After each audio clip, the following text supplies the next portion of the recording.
Hello, hello. Hello, YouTube. Hello, Twitch. Hi!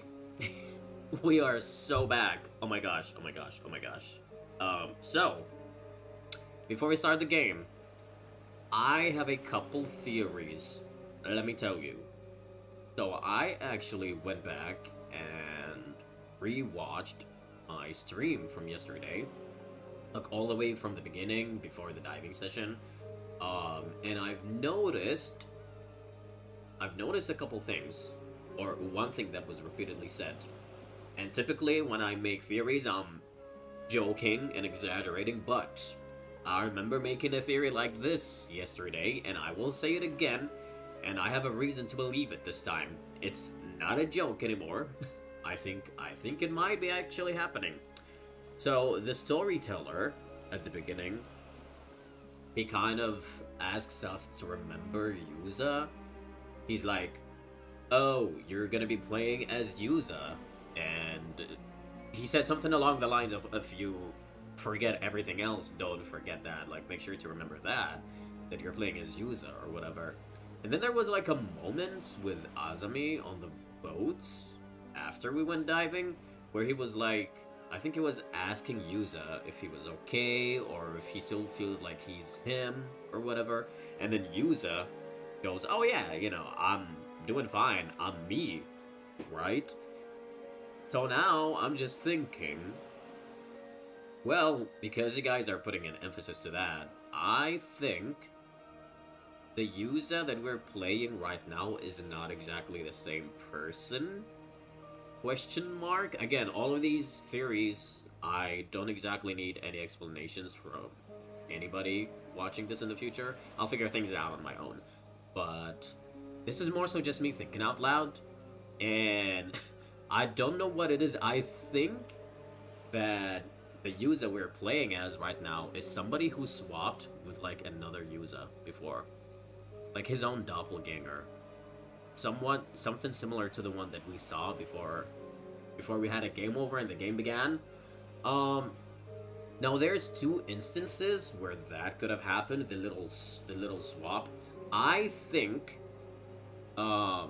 it's either, I mean, there's literally only two instances. It's either when we went diving and we saw our doppelganger and then the opening theme played, it was either back then, or it would have happened during the disaster 5 years ago when he couldn't remember. So when he couldn't remember exactly what happened during that incident, like a huge portion of his memory was lost. I think it's also possible that he could have swapped with his own doppelganger at that point. Also, hello, Tattered Wings. It's been forever. Long time no see. Just made breakfast, and how are you doing? I'm doing awesome. Damn, it is crazy that you're making breakfast right now. Holy shit, because it's literally nighttime over here. It's like 8:30. That's crazy. Yeah, it's been forever. But I'm back, and I am ready to keep gaming. Hang on, let me put chat back up. There we go. There's chat. It's right there. But yeah, I am so excited to keep playing this game. I've been thinking about it all night long, and I'm gonna stream it again tomorrow as well. I think tomorrow I'm gonna put it up in the morning, actually. I do kind of want to feel what it's like to stream early instead of late, because I feel like when I'm streaming at this time, it's too late for a lot of people, but it's like too early for some people. There's like no in between. So I might try to like stream maybe at 11 a.m. tomorrow, something like that. Maybe. Who knows? It's 9 a.m. for you. Damn, that is a crazy time zone difference. Oh my god. Well, I'm glad you're doing fine though, but anyways, that's my theory. I don't know how it's possible. I don't know what happened, but I have a feeling that the user we're playing as right now is not the same person. I don't know what's going on more with that theory, but yeah, that's what I have right now. It's a pretty early theory, so there's really not much to grasp on, but that's what I'm going with. And also, apparently they kept telling us last time that mermaids, the ones that we see as mermaids, are not exactly mermaids, but it's more so humans that were cursed to become fish, and that's kind of like their transformation. So now I'm just wondering if them looking like mermaids like that is kind of just like them being mid-transformation, like their transformation was incomplete before they died. That might be what it is, honestly. I don't know. Maybe the curse makes them become fully, you know, like fish in full. But some of them die during the process. I don't know. That theory is pretty shaky, but I have a feeling there is something relevant to the whole Yuza not being himself thing. Yeah. Would that be creepy? Yeah, I know. I don't know, Tattered Wings, have you played Paranormasights? It's a really good game. But anyway, we'll see where we go from here. I am very excited. Oh my gosh. I don't know where else this game is gonna go. But we'll see. Also, let me know if the game's audio is too low or if it's too loud. Again. Because I know last time when I watched my stream back again, I didn't realize how low the game's volume was. It was so low, actually. Oh my gosh. So, I don't want that to be happening on this stream. Hi, Tacito White. It's been forever. We're literally on the other side of the world. Yeah, I know. But actually, your time zone is pretty similar to mine, because it's like 8:40 p.m. over here, but yeah. You only play Cookie Run? Hey, that's valid. I never played Cookie Run, but that's valid. Alright, let's continue. We were talking about whatever the fuck last time. Let's go. Oh yeah, I gave him the goofy voice. Let's go. Having spirit sense seems like it's more trouble than it's worth somehow. Oh, that's it? That's all you gotta say? Okay. You had to max your volume to hear you in the game a little? Really? Okay, let me see. Well, I'm glad you let me know. We're gonna bring that halfway through. Let me pull that up on OBS. Then my mic as well. We need that to be loud. Yeah. Alright. Probably gonna... Ow. Alright, so let me know. Actually... yeah, let me know if this is better. I'm hoping it is. Because the game... I am wearing headphones and the game is really loud on my end, but obviously it's not the same experience for people who watch me play the game, so... yeah, let me know if it works fine now. If it's not too low. Alright. What do you have to say about curses? Puffy face. Still, I never would have thought that there is a curse out there that can turn people into fish. Yeah, and cannibalism? Ew. And it only half worked, so the victim ended up looking like a mermaid. That's bound to cause misunderstandings. Oh, okay, that's what I was thinking earlier too. He kind of just spelled it out for me. Oh, that's the woman. The curse is originally meant to turn a person's whole body into that of a fish, you see. But the victim died before this transformation was complete, so it stopped before it could reach that point. Oh my gosh, they're like literally saying my theory. That's so funny. Would it affect the stream sounds if we adjust the sound of your headphones? Is it still low? Like just my voice?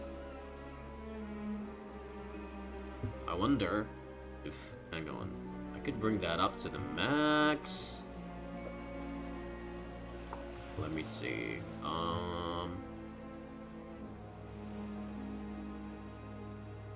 We go to system, sound. Okay. Alright, let me... oh gosh. I also just don't want my voice to be extremely loud that the audio starts buzzing, you know, because it's definitely happened to me before, but... alright, I've adjusted my mic's volume to... boom. But actually, I'm gonna go a bit lower on that. Alright. Cool.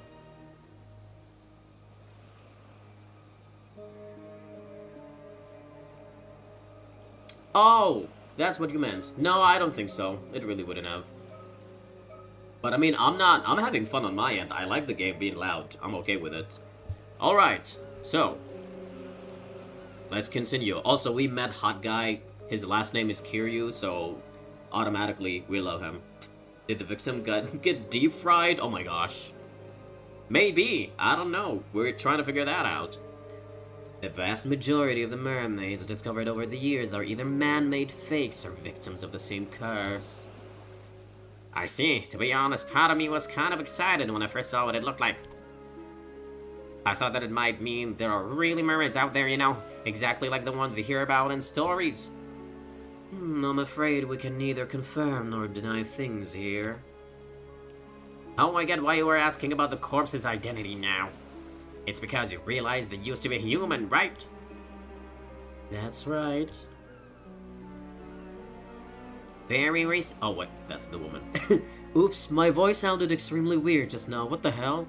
Very recently, too. This transformation likely happened yesterday or even earlier today. Just thinking and considering about your reads. Oh, thank you so much. That's very considerate of you. Nah, I'm doing okay. Don't worry. What? Recently? Someone could really end up in a state like this after just today? Well, I mean, we're playing a game about curses, so, you know. They certainly could. Seriously? These curses sure are scary. I'll get forensics to take a look when they get here, then. Please do. The investigator in question has worked on paranormal affairs cases before, so they shouldn't need any explanation. Ah, right. The case from yesterday. Great. That should save us some effort, then. Alright, we're just gonna be standing here when the corpse is, like, right chilling behind us. That's very normal. Cursed one day, a mummified corpse the next. Sure is a scary world we live in. I mean, seriously, have you played the last freaking game? That game was so scary. Oh. Alright, talk about the department. So, does that mean that you came all the way to me because you knew something like this was gonna happen? Oh, that's awfully perceptive of you, detective. I suppose you could say that, yes, at the very least. This situation hasn't come as a huge surprise. Ah, if that's the case. Another oh my gosh. Not reflection, recollection. There's so many recollections! Oh my gosh. Ooh! Oh. Oh... It unlocked a new chapter from the same character. Gotcha. Unidentified skeletons. It was indeed, yes. Seriously, that does sound like a pain to deal with. How about our chief knew all about this when he assigned me to the case? If it lessens the burden, you've been a great help to us so far, detective. Great. I don't mind occult stuff, so I've been asking all these questions out of curiosity. But it's probably best I don't get too involved in all this paranormal business, right? Yeah, you're definitely just an NPC, so you know what? Just leave it to us. Leave it to the major characters. He must have had a good reason for keeping it under wraps after all. Watch it. Wouldn't it be funny if he's like the main bad guy? That would be hilarious and probably out of nowhere. But nah, I don't think that's the case. I think that would be wise, yes? There he is. Finally speaking. Oh my gosh. He truly is a man of really few words. I mean, we'd love to see it when a man knows when to shut the fuck up. It's kind of great, but... Okay. Ma'am. What is it? Perhaps I could use my shagging ability and see if it produces any results. That's an excellent idea. I almost forgot we had such a handy trick up our sleeves. Don't foreshadow things, Luke. I know, man, you know what? The theories in my brain, it do be like that sometimes. But yeah, don't ever confirm or deny any of the theories I mentioned. It's all just me thinking out loud. Chagan, what does that do? I mean, here's the thing, right? His haircut is so fucking bad. Like that, I'm sorry, honey, but that haircut... If you have a haircut like him, there is absolutely no way that you're not a villain. I'm just saying. You would be miserable for the rest of your life, and the only outlet for you is to be a villain. That's literally it. Patience, detective. You'll see soon, though, enough. Seriously, look at that. I'm so sorry, honey. You know what? If we get you another haircut, you might probably feel better. Just saying. My hair was like that.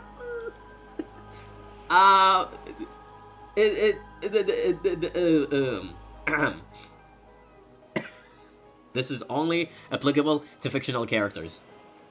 Gotta put that warning out there. It's only applicable to fictional characters.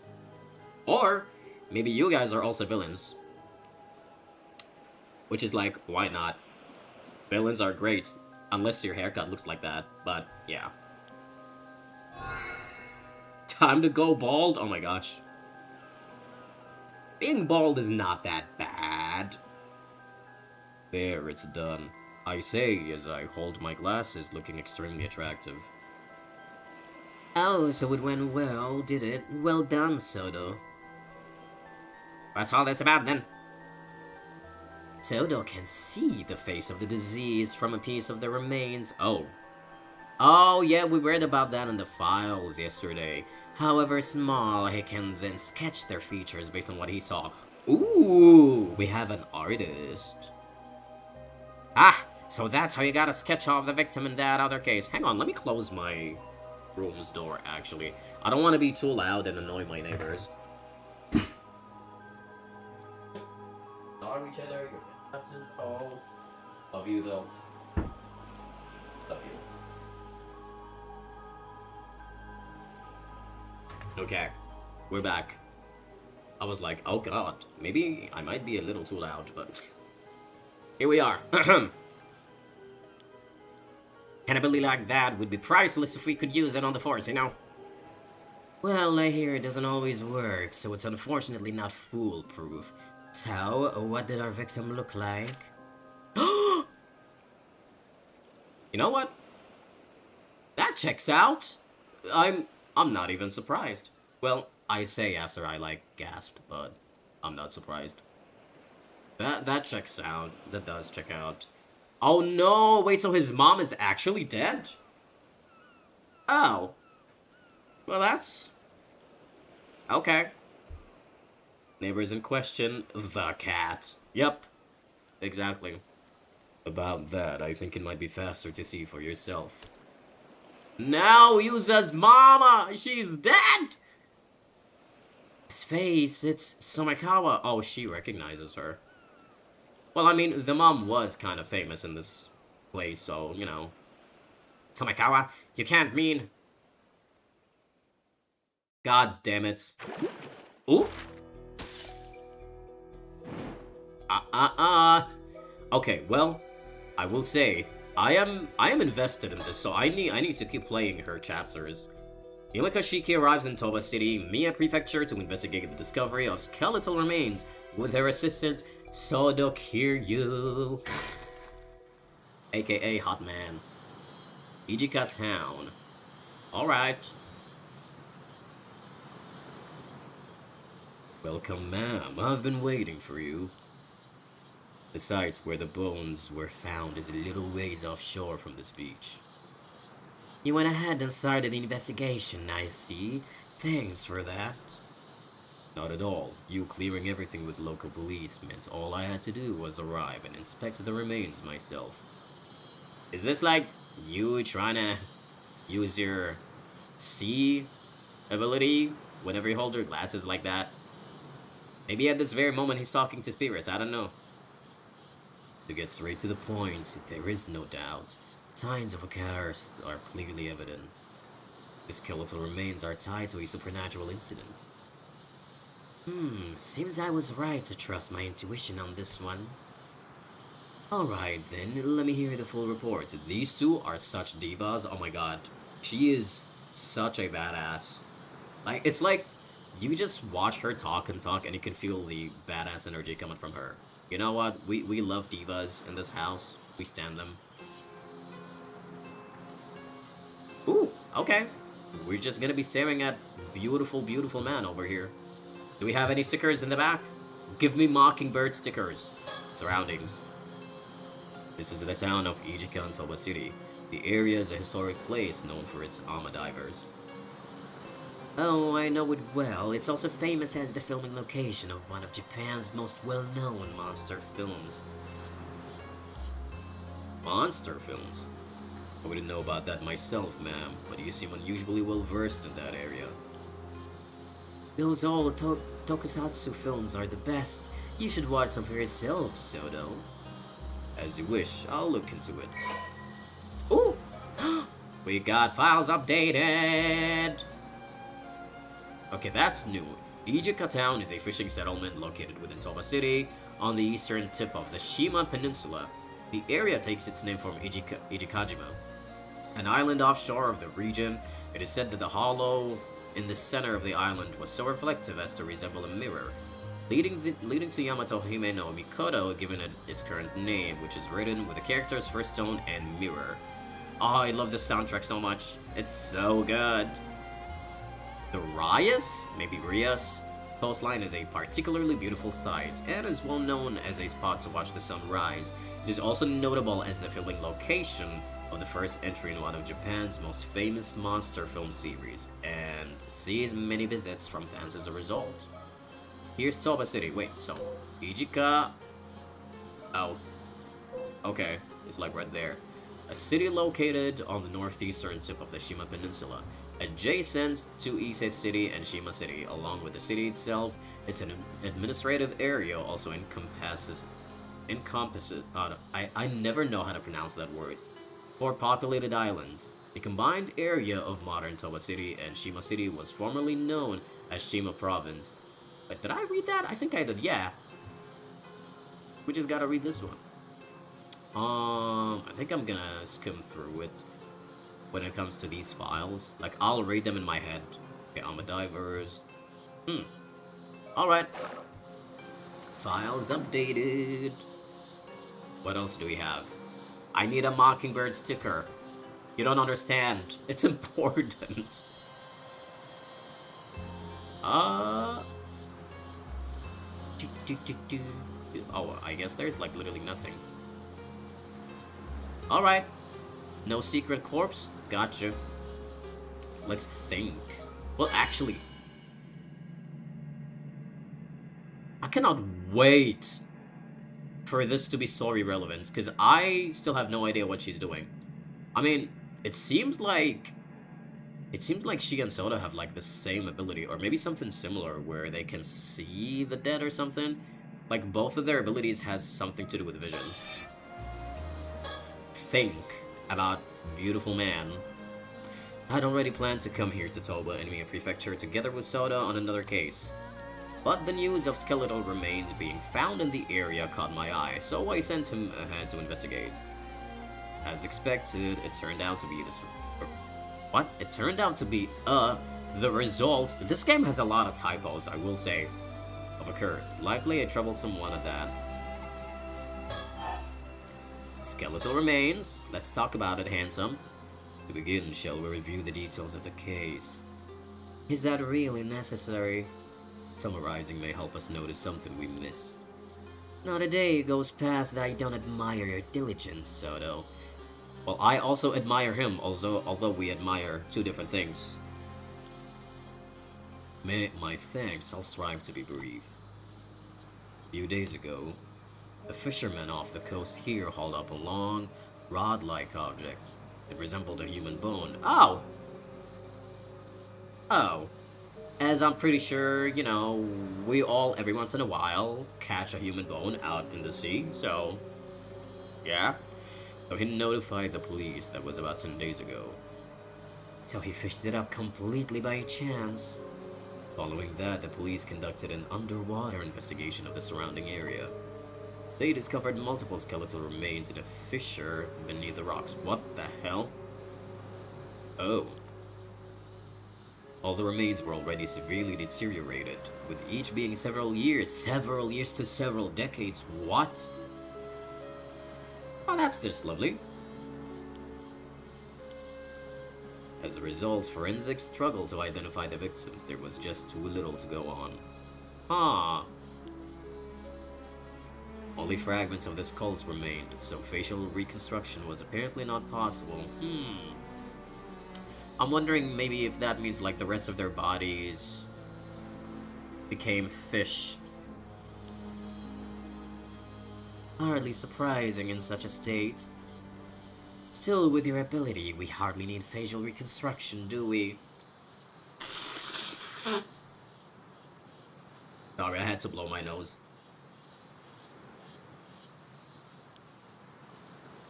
Indeed, I'll report my discoveries shortly. Why don't you report them now? Gosh, you gotta act all mysterious. You know, one possibility comes to my mind. Will you humor me? Please, go ahead. I wonder if those skeletal remains could be the victims of the Kamishima Southern Sea disaster from 5 years ago. Yeah, that thought crossed my mind. Oh, he said... Thanks for immediately shutting down my theory, goddamn. Wow. Regrettably, that is not the case. Oh, darn it. Me too, Queen. Me too. She understands. She's like, God damn it, this game is gonna fuck my brains, won't it? Please don't sound so defeated. Forensics confirmed 5 bodies in total. Oh! But they said that each had decomposed over a different length of time. What? Meaning they didn't all die at the same time. Why are you wearing your coats like that? Okay, this man is literally just trying to flex on us right now. What are you doing? You know what that reminds me of? Freaking Kaito from Danganronpa V3. Like, one of his arms... I know that Kaito had, like, one of his arms in his sleeve and the other was just, like, up, out in the air, in the open. That reminds me of this. Or this reminds me of that. Correct, the most recent appears to date back 6 years. The others go back some 10 years before that, and another 10 and another 10 and so on. Oh! So, roughly one body every 10 years. Indeed, I imagine that any older remains may have simply decayed entirely. Which means someone's been using that fissure as a place to dump corpses for decades. It's surrounded by rock, and with minimal currents in the area, it's unlikely they drifted there naturally. Had that bone not been fished up by chance, we'd never have known, in other words. It was an ideal site for quietly disposing of bodies. Ah, okay. So this was no accident, someone did this. I imagine quite some resentment must have piled up over the years. Indeed, but I've already cleansed the lingering resentments in the area. Leaving such resentment to fester could lead to a curse manifesting after all. Oh, thank you. You know, you see, he's smart. My thanks. Alright. There is one more point of concern that all the remains have in common. Go on. What?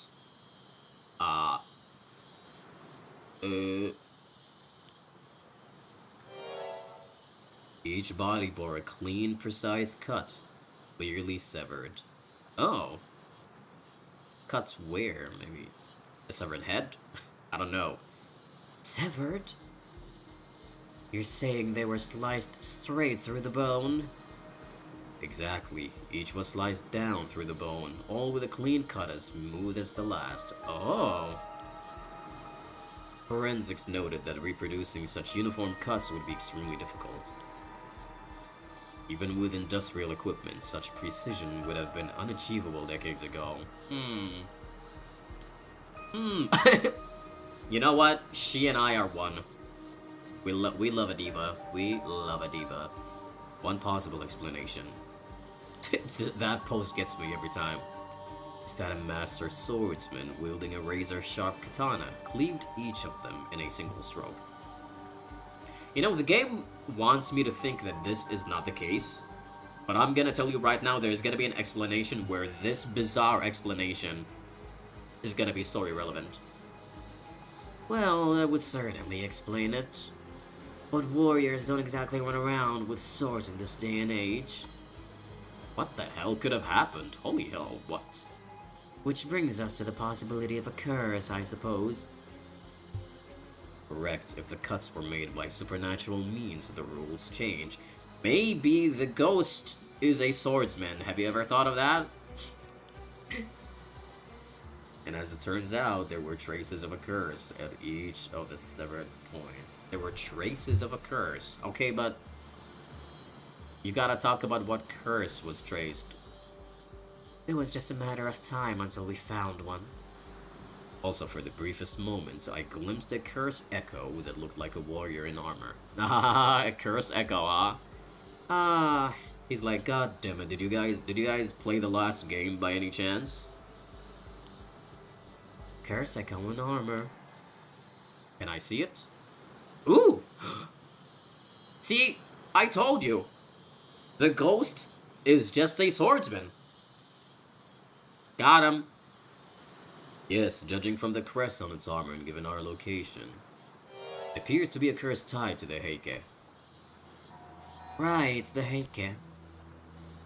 Which I assume means a swordsman or like some kind of shogun? I don't know. Maybe. Well, let's see what he explains. The Heike? I'm not too sure. The Heike were a branch of the Taira clan, a warrior family who rose to power at the end of the Heian period. From their base in Ise province, they expanded their influence, reaching great heights under Taira no Mori.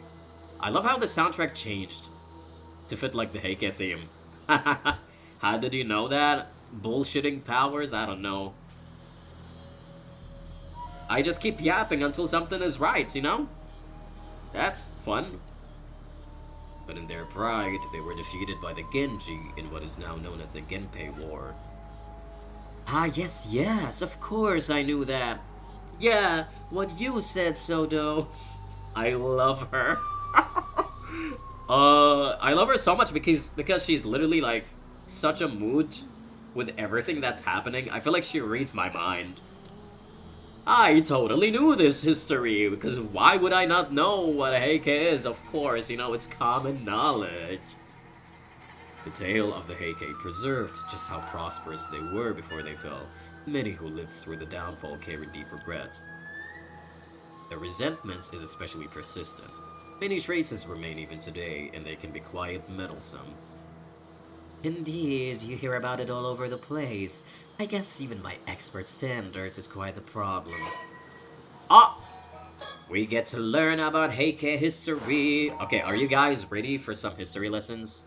This is gonna be on the exam. Actually, I did say I was not gonna read all of this out loud to save time. What the hell? Whoa. We have so many files left. Okay. Abbreviated genealogy. Genealogy of the Heike. Holy shit, this is a whole diagram. Wait, this is fun. Taira no Masamori, Tadamori, Kiyomori, Iyamori, Tsunemori. That's a lot of Moris. Do you guys see this? Every name ends in Mori, and then there's Noriko. Lovely. Yorimori, Tadanori, Shigemori, Motomori, Munemori, Tomomori, Koremori, and Noriko. Oh, would you look at the time? No. This is gonna be on your exam. Come on, this is very, very important.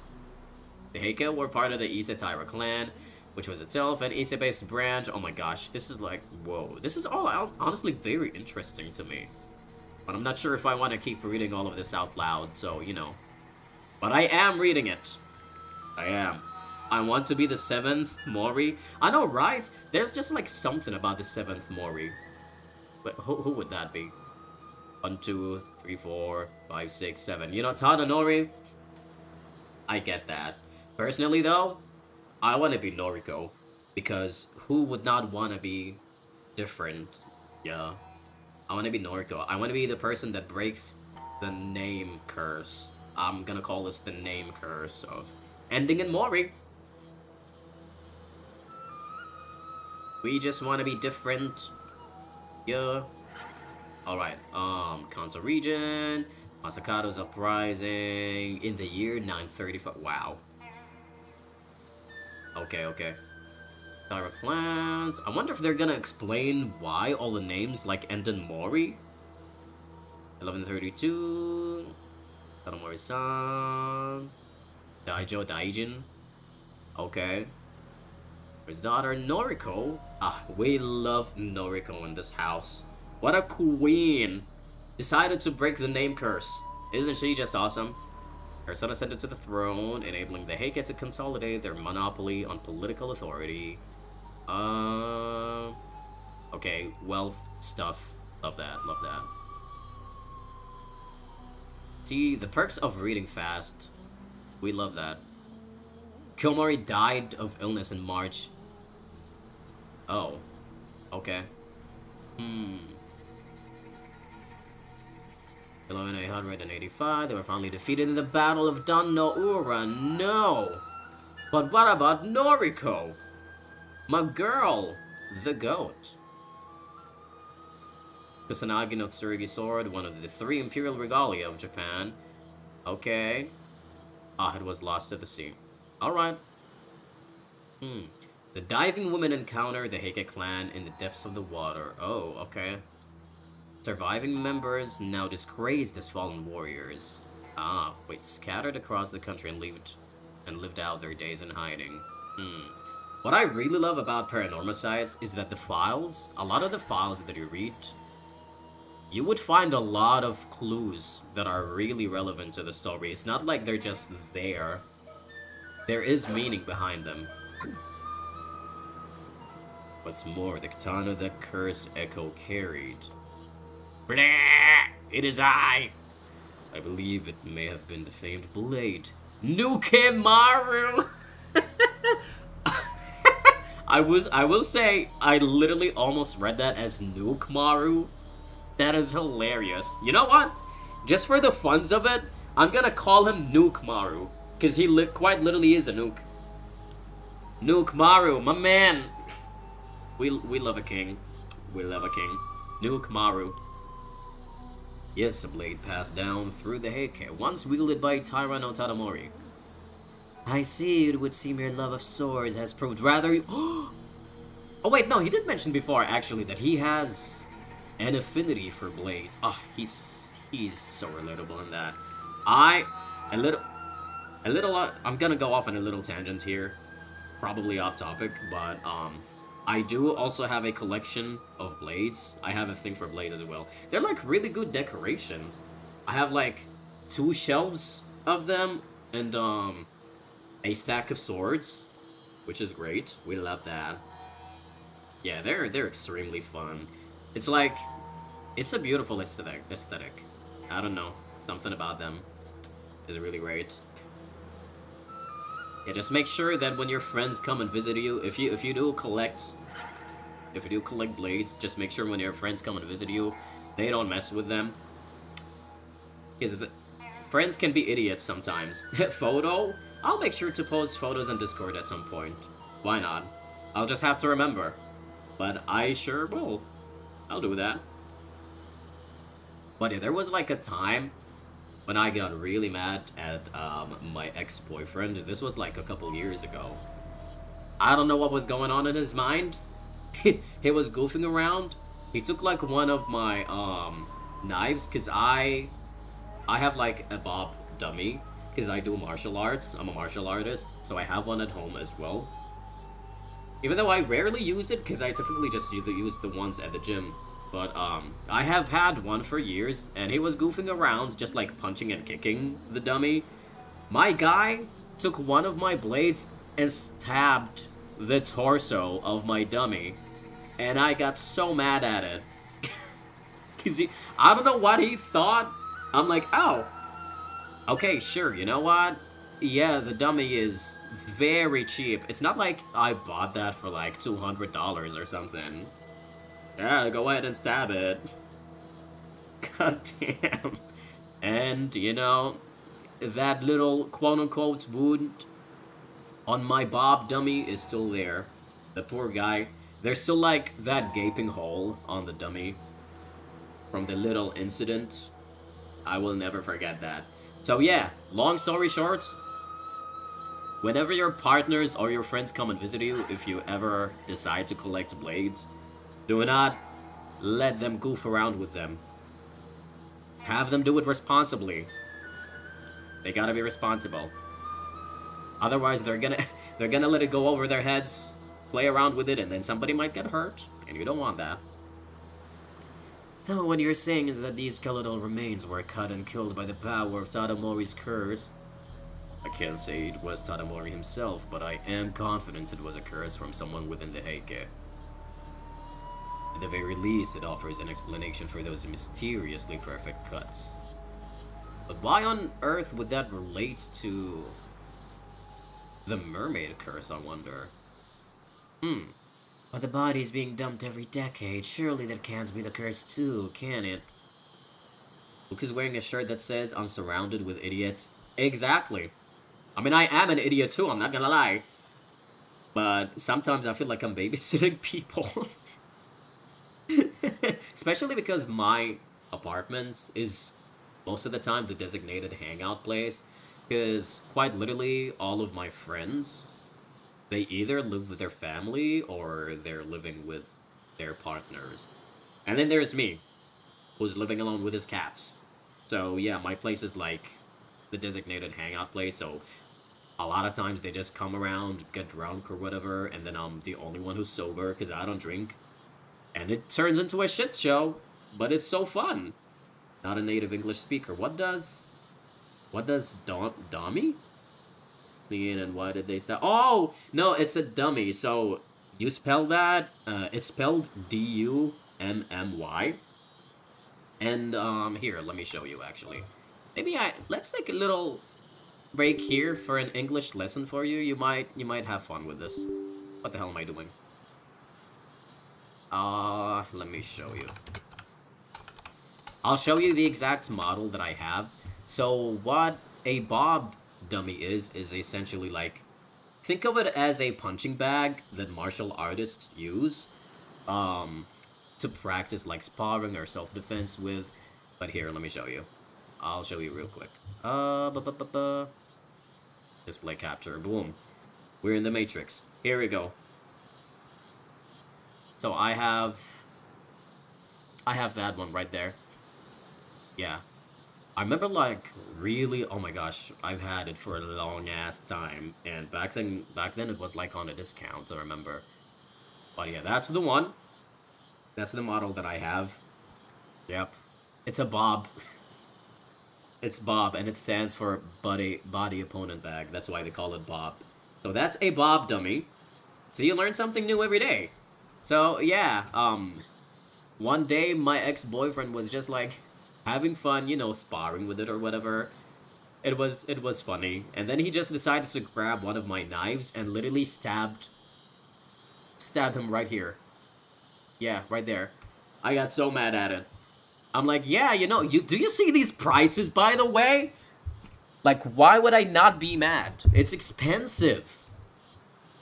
Anyways, yeah. Back to the game. I don't know if I read this line or not, but anyways, correct. I imagine that part likely involves further intervention by someone else. So, this wasn't an accident by some spontaneous curse. There's a perpetrator out there. Yeah, I'm sorry if, like, I will say this, it's very off topic, but I'm, like, really bad when it comes to, I guess, pronouncing some words. I honestly never got myself checked for the longest time ever, but there's this thing with me where, like, my tongue gets heavy a lot of times, and some words are really heavy on my tongue for me to pronounce. I'm not sure if this is some kind of, like, speech impairment or whatever, because I will say, I also suffer from using literally only simple vocabulary. It's very difficult for me to use more advanced terms, because my brain just keeps forgetting, or it's like very slow when it comes to remembering advanced terms. So most of the time I stick to like simple vocabulary. I don't know, my brain is really weird.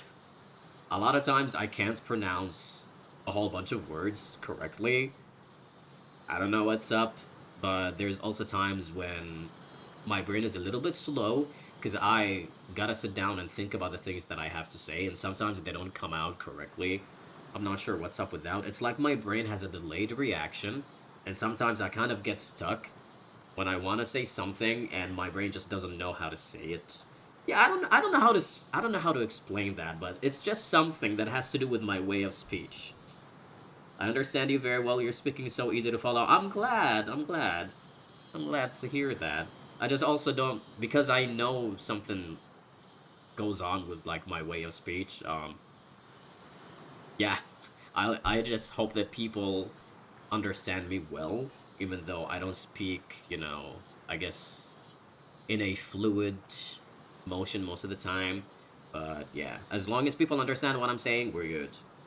That's why I'm not gonna bother to touch my boyfriend stuff, because I'm scared. I mean, it's people have different boundaries, It's fine. I'm not gonna judge other people for their relationships.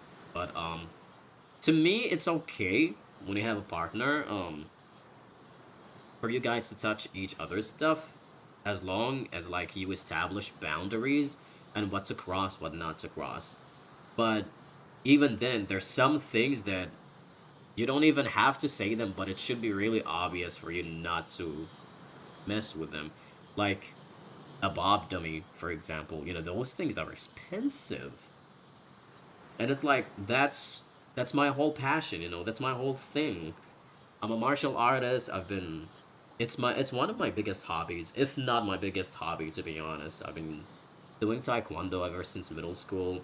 So I've got my uniforms on display on the wall, whole bunch of belts here and there, and my beautiful bob dummy that I've had for years. So I feel like it would be common sense if you were my friend or somebody who's like really close to me. It would make sense for you not to like mess with it or ruin it. I'm not exactly sure what went in his brain.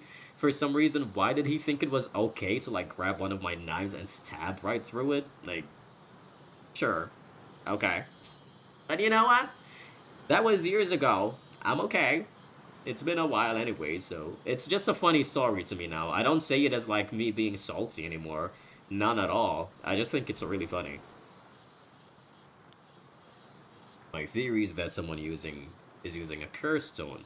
They're killing through its curse, then discarding the bodies. It is kind of funny that this game is also using curse stones too, so we are carrying over the whole curse bearer stuff. Love that. Curse stone. I don't know, Yumiko. Did you play the last game? Do you really want me to explain to you what a curse stone is? Again. Think of it as a talisman that lets even those without spirit sense use the power of curses. They are created when intense resentment fuses with a suitable relic.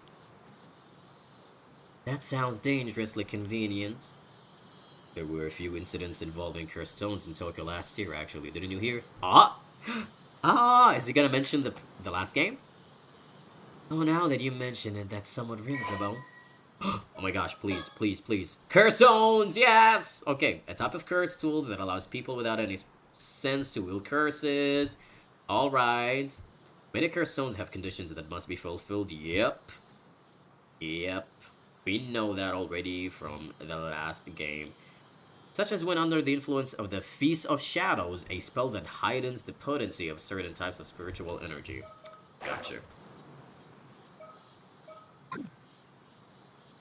So in short, whoever's behind this possesses a stone imbued with the Heike's curse. They use it to kill someone roughly every decade, dumping the body into the sea. Yes, that aligns with the evidence. Thank you for the summary. Hi, handsome. We're gonna talk more about the skeletal remains. Now then, about those skeletal remains. Were you able to use your Shaogan, Soto? Yes, I did. It only worked on the most recent body, though, the one from 6 years ago. Huh. By viewing part of the remains, I was able to reconstruct a portrait sketch of how he looked like when he was alive. I wonder if it's gonna be...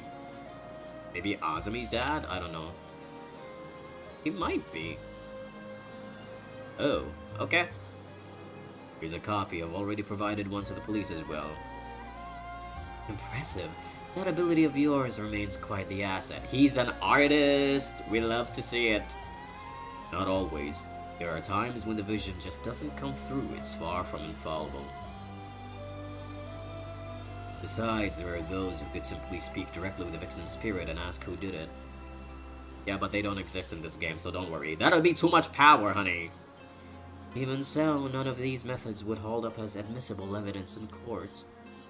But as a lead in our investigation, it's more than enough. Excellent work. Thank you. We had the police compare the sketch against missing people from 6 years ago. No matches were found. Oh. Oh. Okay. Would have made things much easier. Detective Ide is continuing the investigation. I'm sure he's not covering up evidence as we speak. Him and his stupid-ass haircut. The detective with the local police, I've heard he's good, so let's hope he proves it. Oh! Oh, never mind, we're getting this. A case in which multiple human skeletons were recovered, okay. Victims' identities unclear. All victims are male! Oh, that's huge. That's a huge detail. Wow, each body's thought to have been disposed of at different times. Alright. Gradual aging. More than 30 years. Good lord.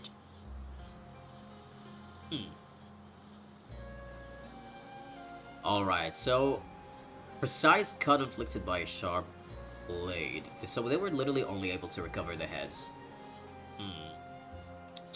Alright.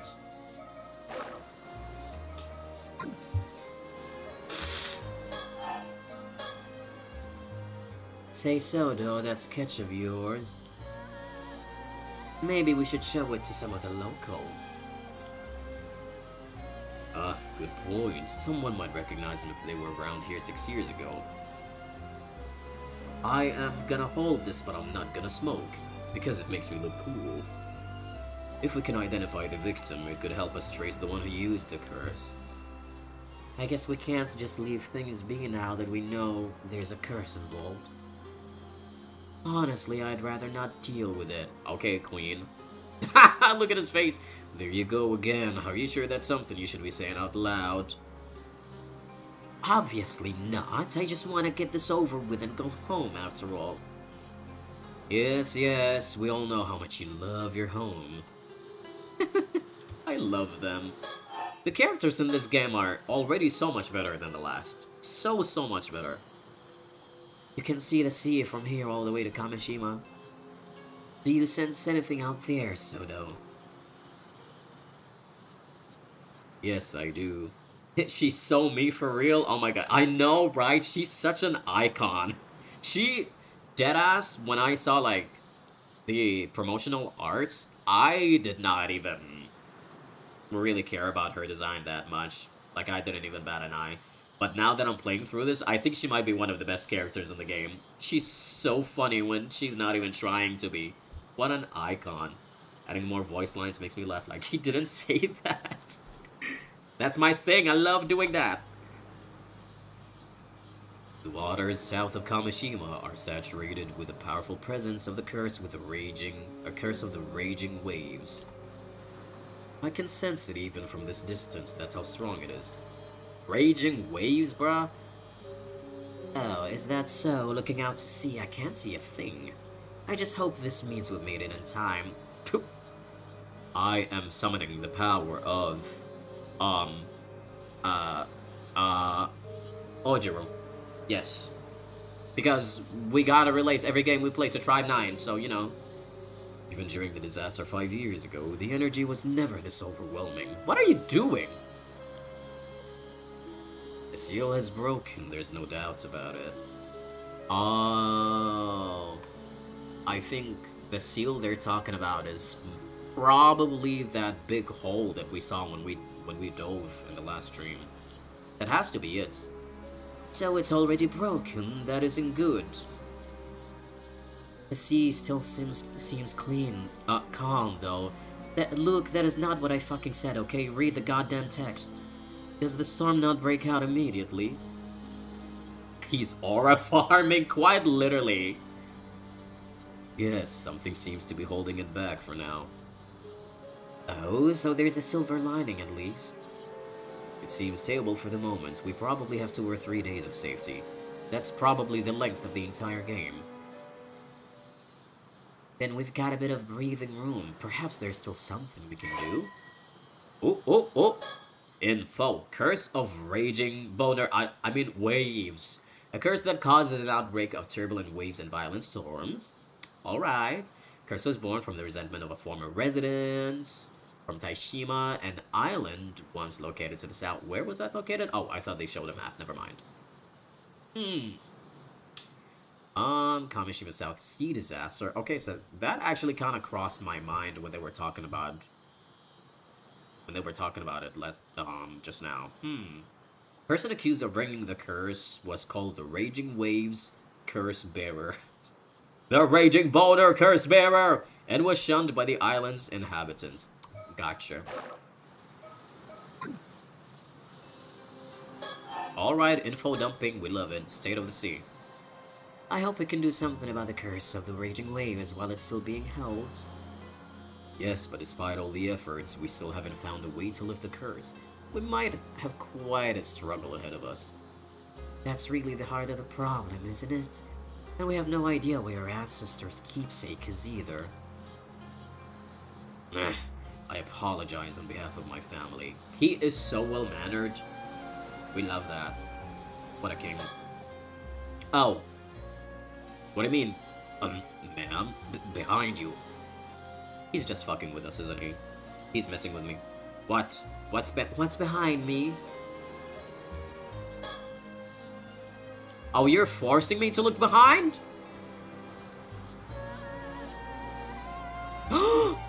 Wait, what the fuck? Oh my god.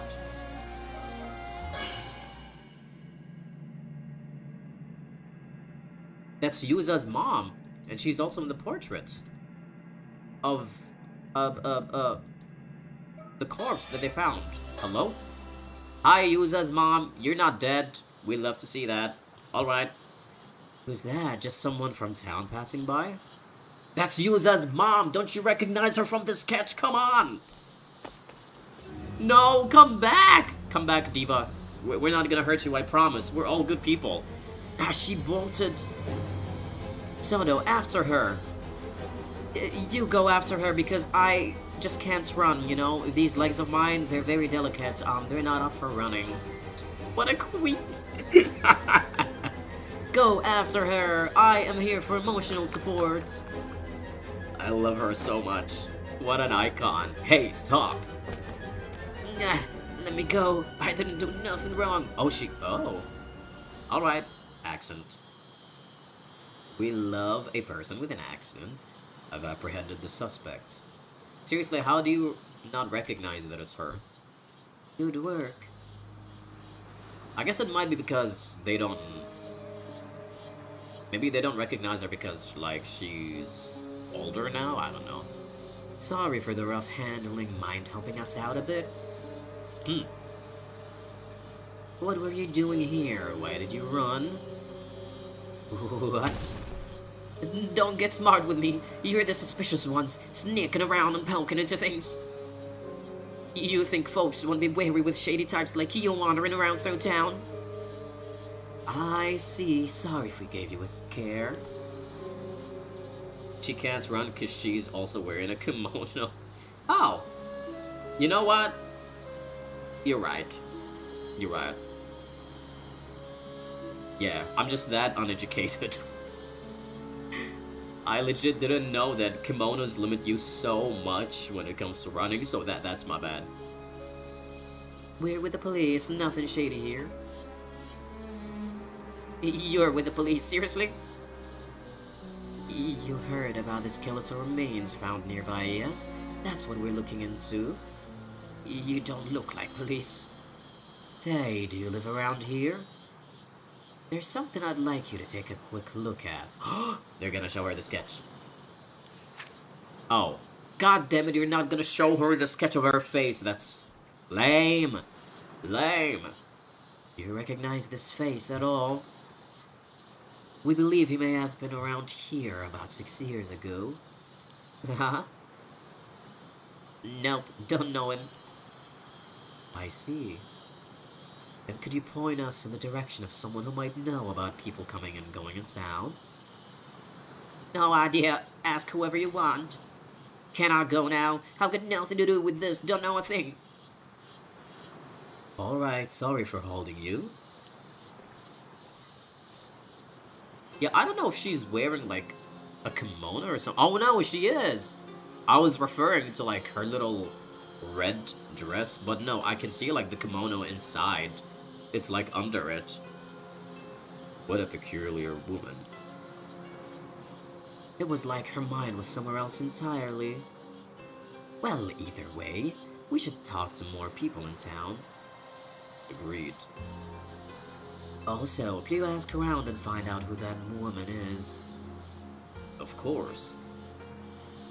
And we are just never gonna take a look at the sketch. Because why would we? Several hours later.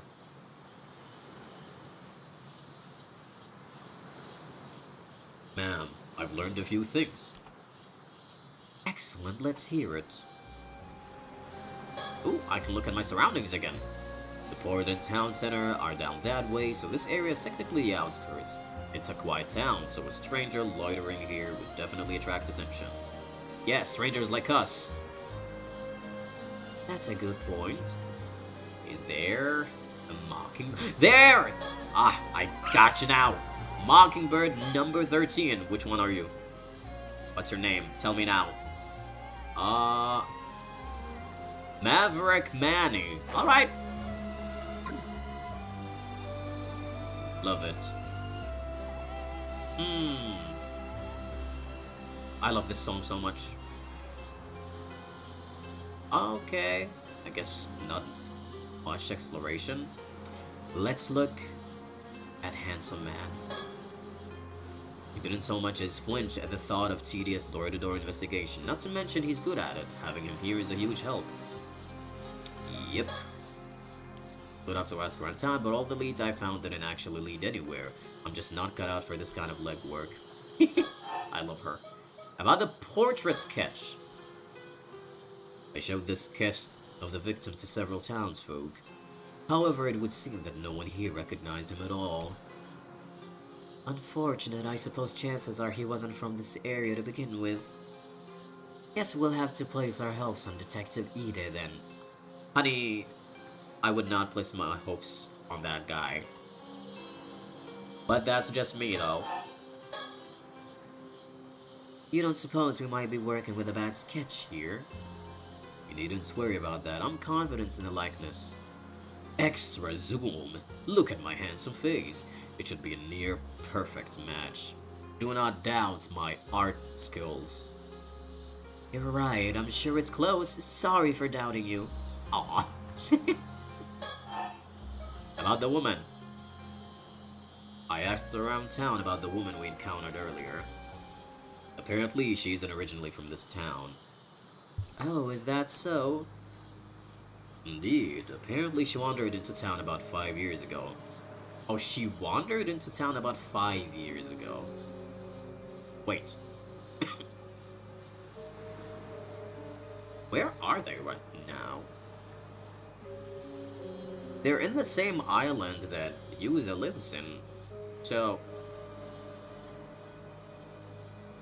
But if she only came 5 years ago, that would mean she's not the mom. Because the mother has been in the island for about 20 years, and she went missing 5 years ago. So this is like the opposite thing. What? I still think it's her. I still think it's her. She's been living alone in a cheap rental apartment on the outskirts of town ever since. When she first arrived, she had nothing but an old wooden box, which she was clutching as if it were very dear to her. Nothing but an old wooden box? Supposedly, she used to work as an ama diver. Around when she first moved here, she'd occasionally go diving for fish. Okay, she has to be his mom, though. But these days, she keeps to herself, and no one ever sees her diving anymore. No one really knows how she supports herself, and many of the islanders find her unsettling. Unless they're in, like, a different island, which is like, how did I miss that? Because if they are, it would make sense that she's appearing, like, 5 years later to another island where nobody recognizes her. Perhaps she fled from something and moved here, her life here. That was suggested, yes, but she's never spoken about her past, so no one knows for sure. Though, according to her landlord, she's never been late on rent. And she's never caused any problems either. It seems odd she'd get so worked up about strangers coming to town. Doesn't seem like she's in any position to be worrying about that.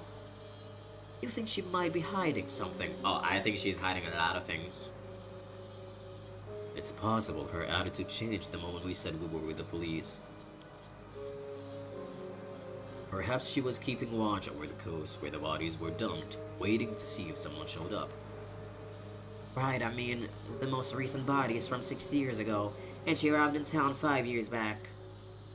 Timing is rather... Oh, that's you, my god. Oh my gosh, I sounded quite masculine right there. What the hell? The timing is rather suspicious when you look at it like that. We'd best keep an eye on her. Agreed. Were you able to get her name? Apparently, her last name is Somekawa. Okay, so it is her. But I didn't manage to get her first name.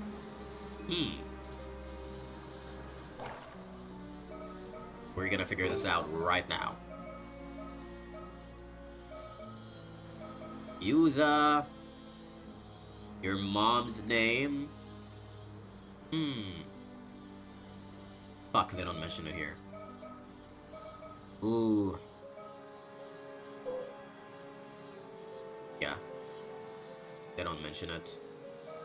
But it is her, though. It definitely is. Unless...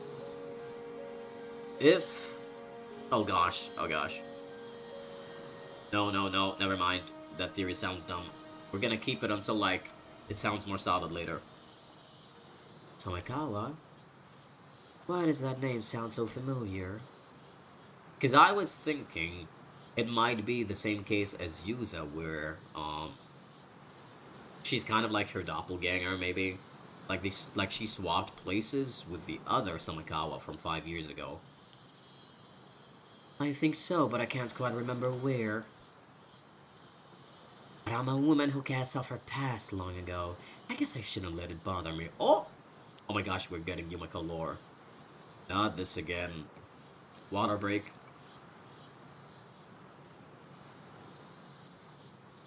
Oh gosh. Okay. Let's leave any time-consuming background checks to Detective Ide. Very well, I'll inform him. Profile's updated. What? Is it Somekawa? She's here, a woman living in Toba, although she occasionally does work as an ama diver. It is unclear who she is and where she came from. She apparently showed up in Toba about 5 years ago with nothing but a grubby wooden box to her name and has been living there ever since. Okay, she showed up in Toba. That's not the same island that Yuza worked. I mean, or lives in, right? Let me see.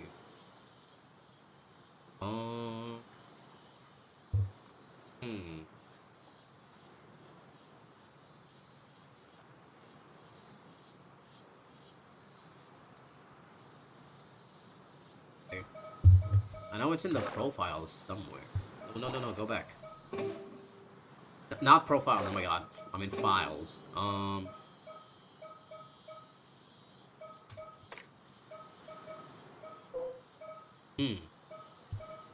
It's Toba City, that's Toba City. It's adjacent to Ise City and Shima City. Yep, so it is a different place, but also, I mean,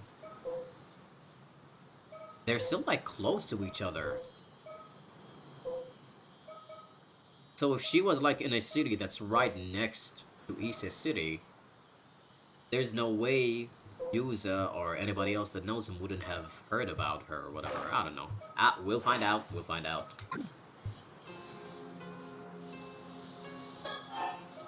About the woman again. So this means that woman might have been marking us since we got here.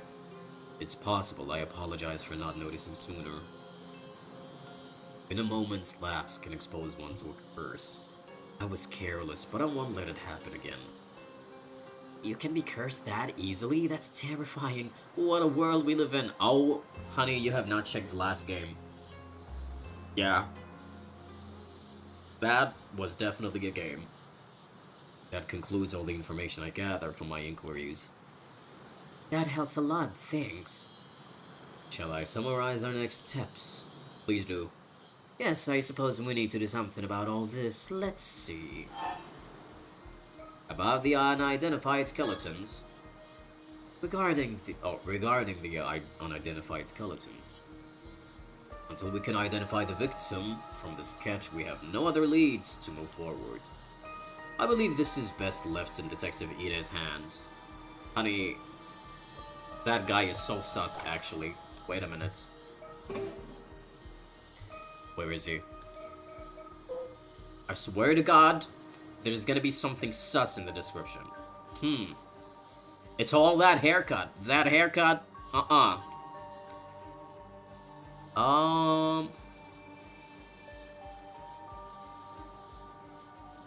Okay. Oh! Often said to have a somewhat unreadable expression. He's quite sociable and makes a point to attend all the department drinking parties. You wanna know why he's often said to have a somewhat unreadable expression? Cause he's a goddamn psychopath who is, he's faking his expressions. Yes. What the hell? Sioux City until the town came from to attend university.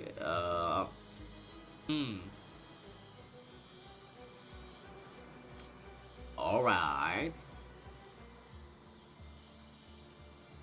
2 sons and a daughter. Strangely enough, he often happens to be walking nearby whenever incidents occur, leading to him being first on... Y'all, didn't I point this out in the last stream yesterday?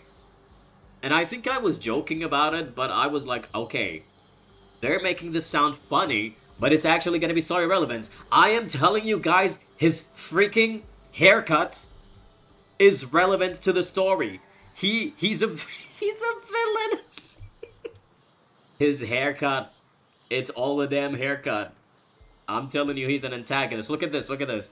Strangely enough, he often happens to be walking nearby whenever incidents occur, leading to him being first on the scene even when off duty. Something his colleagues frequently tease him about. Yeah. Totally not sus. I got you now, buddy boy. And I think the same goes for that Samikawa woman from earlier. We'll have Detective Ide look into her. They're also relying on him way too much. It's nice to have someone we can rely on. Yeah, let me roll my eyes on that, Queen. Agreed on that end, too. In other words, we can safely leave the skeleton case to him for now. He is so trustworthy. We're just gonna leave everything to him. Oh my gosh. Yes, so that we should remain vigilant regarding the cursed stones.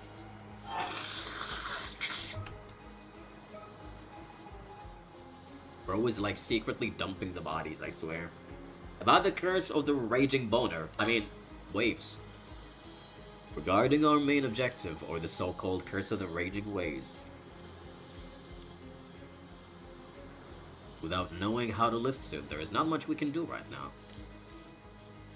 I don't suppose there's a chance you'd be able to break the curse using brute force. You're quite good at that.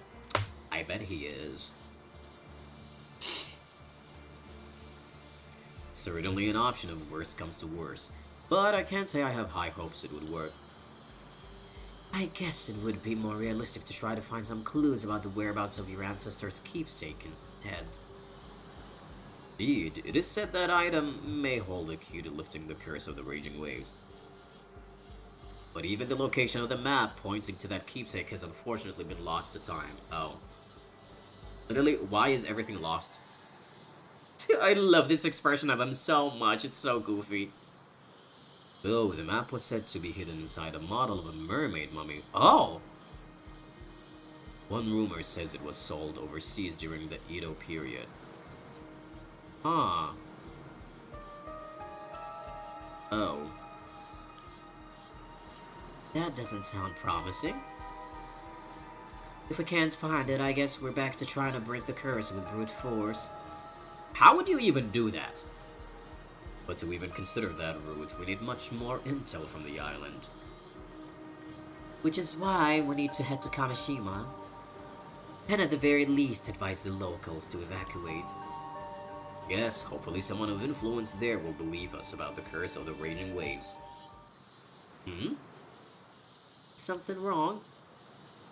No, it's just that one of the islanders I spoke with seems to be calling me over. Something may have happened, I'll find out. Please do.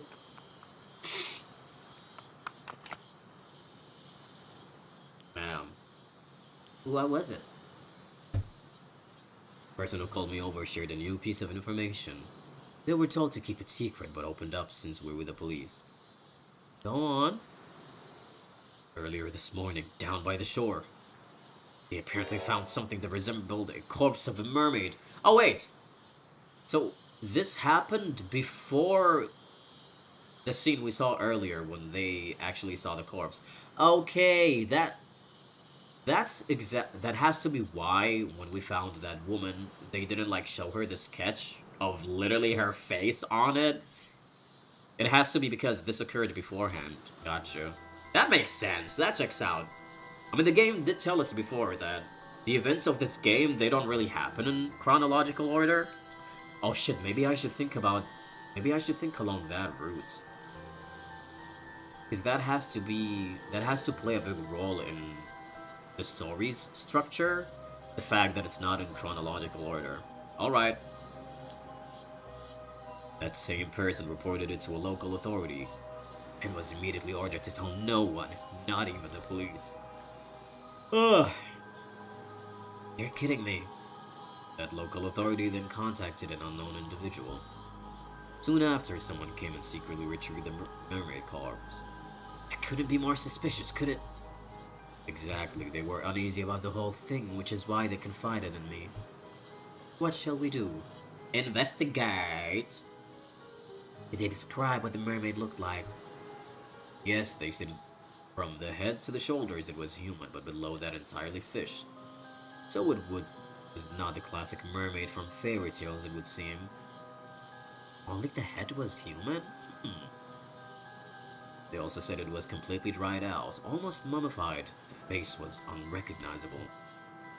But they thought it resembled a local armor diver named Tamiko Suma. Oh. What? Apparently, she went out diving alone this morning and hasn't returned. Oh, no, they're talking about this lady. Yeah, because we did hear about that in, the other, POV with, like, the two little divas. I forgot their names already. Sato and Takasa, I think. That's likely what worried the witness the most. That is troubling. Damn it, just what we needed. More things to deal with. I just want to go home. First things first, let's deal with this mermaid story. Come on. Oh! Ooh, look at that. Wait. Yeah, unidentified skeletons? Watamigawa investigation. Yeah, so this... Okay, no. It is correct. So, chronological order. First, they talk about the sketch of the dude. They meet the woman here. Then they talk about the other lady that went missing in the morning. And then they find another corpse. This time, this is the one that resembles Somikawa. Gotcha. Alright, I am a little bit too invested in this, so we're gonna keep going with this one. Mermaid corpse has been discovered on the beach near Ijuka town. While Yumiko and her partner are investigating its whereabouts, they run into an important local figure. Date unknown. It's in Ise City, Yamashima Estate. I gotta remember the locations. Mr. Yamashina, thank you for agreeing to meet with us on such short notice. I understand you're a busy man. Not like I have much choice when it's some bigwig from the prefectural police badgering me to do so. So you're Shiku from the Tokyo Metropolitan Police Department, Security Division, was it? Ha! And here I thought you were just some housemaid. You sure you're from the police and the get-up? What the? Well, I am primarily a housewife by trade, but that's hardly important right now. You're also known as an unkakudono, I believe. After hearing so many rumors, it's an honor to make your acquaintance. Look at me. I look so fucking evil. Rumors, eh? Yoshiatsu Yamashina. Okay. Who are you, evil man? Who was definitely not involved in any way, shape, or form with the little incidents that we have right now. 70 years old. Okay. Tycoon. A wealthy tycoon who owns multiple companies. Alright. Born in the Taisho period. Unmarried. Okay. Let's see if there's anything sus about this. Born to the heir of the Yamashina family business and the daughter of a noble family, Yoshiatsu grew up in an affluent environment. Alright. The end of the war. After amassing his fortune, he showed a keen interest in investing in ambitious young people. Noted. Shinobu Kamura. Oh. Okay, the silver student. Port. Alright. Of course, he has a strong attachment to wealth, because why wouldn't he? Illegal donations, tax evasion, insider trading, and media control. Oh my gosh. Alright. Damn. Many more of his beneficiaries have fallen into bankruptcy or been arrested. Whoa. He's unconcerned by the rumors, of course, because he's like, money, money, money. Surrounded himself with many followers. A few years ago, he began to seriously consider the issue of a successor. Oh, okay. He began to develop a keen fascination with immortality around the same time, and is said to be secretly investing vast amounts of money into research on the topic. Ha! Yeah, that's totally not sus. He definitely ate a mermaid at some point, bro. Hello, sussy man. I see you. Yes, I hear you've been doing some, under-the-table research into immortality. And so what if I am? Well, now, I wouldn't have expected you to be such a dreamer, but it does make you just a bit more relatable. You can laugh all you want, but what's it got to do with the police, anyway? It seems on this particular occasion it has quite a bit to do with the police, unfortunately. You don't say. I love how sassy she sounds. Her vibes, I swear. I love her. These splendid gardens all fall within the grounds of Mr. Yamashina's Ise city-states. Part of me wonders why he needs so much space when he doesn't have a family. He's a douchebag, so you know, yeah. But I suppose he has an image to maintain. Or maybe it's to hide bodies or evidence of his crimes. Alright. No mockingbird. Ah! You're a little bit too close, buddy.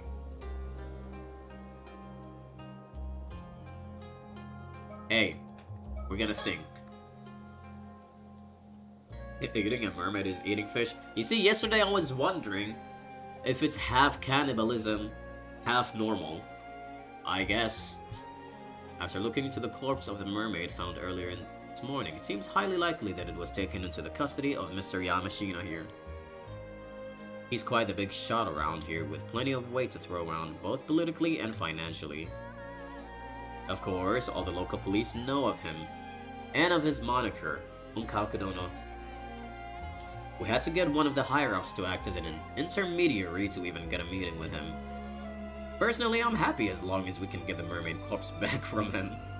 Although I certainly won't complain if he can tell us anything about the curse as well. Dude, he is gonna eat the corpse.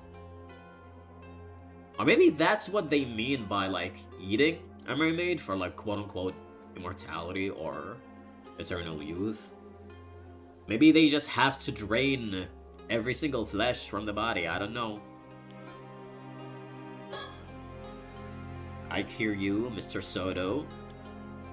Having someone intimidating like Soto with me gets them to take me more seriously. I'm glad he's here with me today, and I'm glad too, for different reasons. I'm amazed we were... Oh. I'm amazed we were able to get an appointment with him this quickly. Yes, and all thanks to Detective Ide, would seem he's quite the capable fellow. No, girl, I think Ide and this guy are in cahoots. That's why it was so easy to get him. Oh, no. We're done. Hey, let's look at you. This is Yoshiatsu Yamashina. He's a tycoon with multiple properties and companies to his name, mostly based here in Isashima. He's long been rumored of being involved in various shady dealings. Special Investigations has had an eye on him for a while now, but they haven't managed to find any concrete evidence so far. Seems he has a knack for pinning the blame on his subordinates before finding a way to slip away. Well, I mean, he has a lot of money, so it's not that hard for him to get rid of evidence. There's gotta be like a lot of people in the police force that he's in cahoots with, including Ide.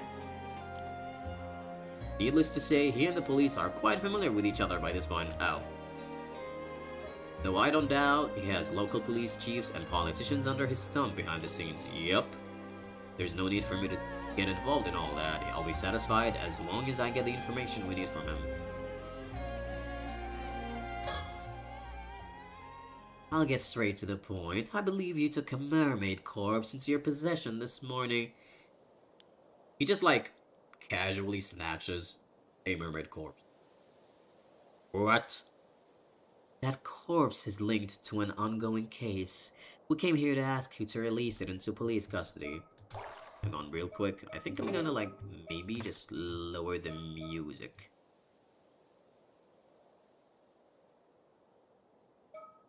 By one. Sure, that's fine. No idea what you're on about. Of course, you will get something in return. We have some information I'm sure you'll find quite profitable in exchange. Like I said, no idea what you're on about. If that's all you came here for, then scram. Oh, pity. I really thought you'd be interested in what we had to share. Assuming you really are interested in immortality. What a queen. She knows how to use words. Well, I suppose we barely know each other. It's only natural that you'd be wary of our intentions. What do you say to a little chat to get to know each other better, Mr. Nkakudono? I just imagine her rolling her eyes whenever she speaks like that. I love her. Oh, Amadi Yamashina. I hear you've been putting quite a bit of effort into training up the younger generation recently. What's your take on today's youth? That is a question to ask an old man. Useless, there are a lot of them. Bunch of pushovers that have led all this new generation tribe to go to their heads. We're the ones who built this country back up from the war, but they're out there strutting around like they own the place. Far too big for their britches. My, what a scathing review. I love her. My favorite thing about her, she doesn't take shit seriously.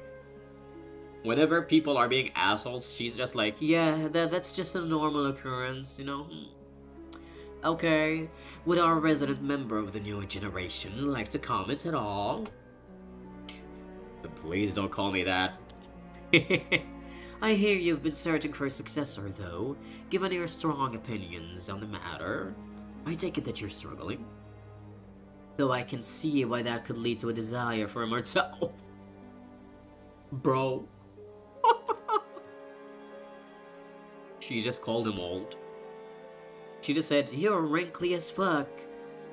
There's no need to cede your legacy to someone else if you can remain in the reins yourself. That might have been true at the start of my search. Oh? I take it that isn't the case now. I'm no spring chicken. The thought of living for hundreds of years like this ain't exactly appealing anymore. Don't see much point in immortality if I'm already long past my prime. That's a lie. You're a liar. I can see right through you. Well, that certainly is different from the rumors. My apologies for jumping to conclusions. You have my wholehearted agreement that immortality doesn't necessarily bring happiness, though. And maybe let me clear up one more thing while we're at it. I've already decided on my successor. Oh? Turns out the perfect candidate was right under my nose the entire time. I haven't told them yet, but they're a sharp one. They'll do a fine job. Oh. Okay. Is that so? I'm glad to hear it. I suppose that would mean that you no longer have any need for immortality, then? Who said I wasn't still interested? It simply has nothing to do with my successor. I still intend on continuing my research for medical advancement. You understand. Think of it as doing my bit for society. It's totally for medical advancement, and absolutely not for my personal or ulterior motives. Yeah. You lot are always quick to assume the worst for whatever I do. How about you mind your own business for a change? Let me guess, your successor is freaking Ida? Probably. Well, there's not much we can say to that. We'll try to be more discerning from now on. Ah, no. Oh! Wait, that's a different dialogue. Alright. Keep talking. I already written out my will and passed it off to my lawyer. You be sure to let your friends and the police know too. Alright. Alright, buddy boy! I keep clicking on look. How about you, Michael? By the way, you're obviously not just some run-of-the-mill cop. Who are you?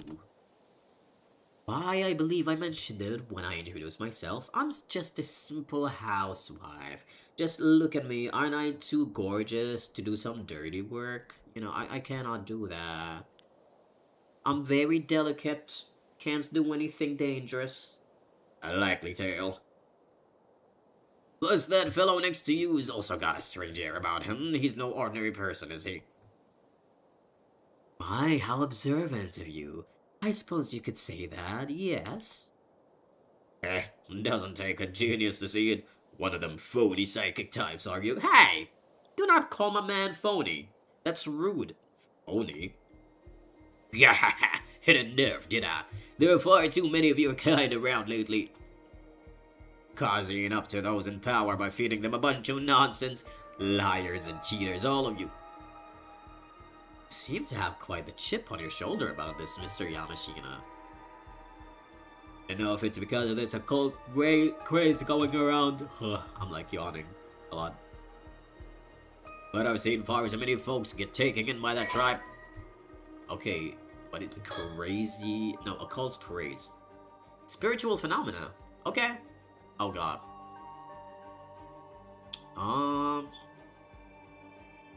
Mythical creatures. Hanako-san. Okay.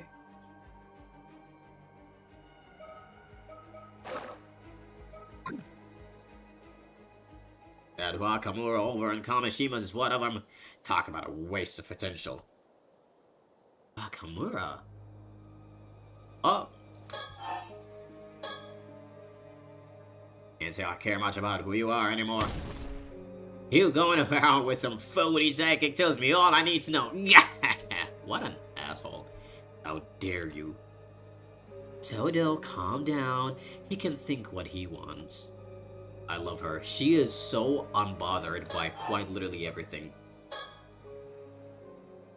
There is one thing I should warn you about. Eating the flesh of that mermaid you found won't grant you immortality. Sorry to burst your bubble. And what would you know about that? Dude, his reaction, he literally ate mermaids. Oh my gosh. The question is, how many did he eat? Oh my gosh. That's what I'm concerned about. I'm almost wondering if he's involved with somebody who bears the curse to like turn people into fish just so he could eat them. Like, what if he's involved with that? The reason they'd have people get cursed and turn into fish is so he can experiment on them, get those corpses, and eat them. Well, you know, one hears all sorts of things in this day and age. I don't know where it came from, but there seems to be a legend that eating mermaid flesh will grant one immortality. All I wanted to say was that it's just that, a legend. It has no basis in reality at all. How can you be so sure? Just think about it. If that legend were true, wouldn't it be strange that no confirmed immortals have ever been found? Yeah, what's to say they aren't just living and hiding? The legend of Yaobikuni is passed down in over 100 places across Japan, yet not a single verifiable immortal has ever been found to show for it. Oh, you mean to say all those legends were fake? Please. If even just one of those tales is true, there's always the chance there's an immortal hiding away somewhere. He believes it so much. Oh my gosh. I see. You really are quite the dreamer, aren't you? I figured you were trying to bluff me out of the mermaid corpse for some reason or other. But now I'm sure of it. That thing's hiding some sort of secret, isn't it? Something you don't want me to find out.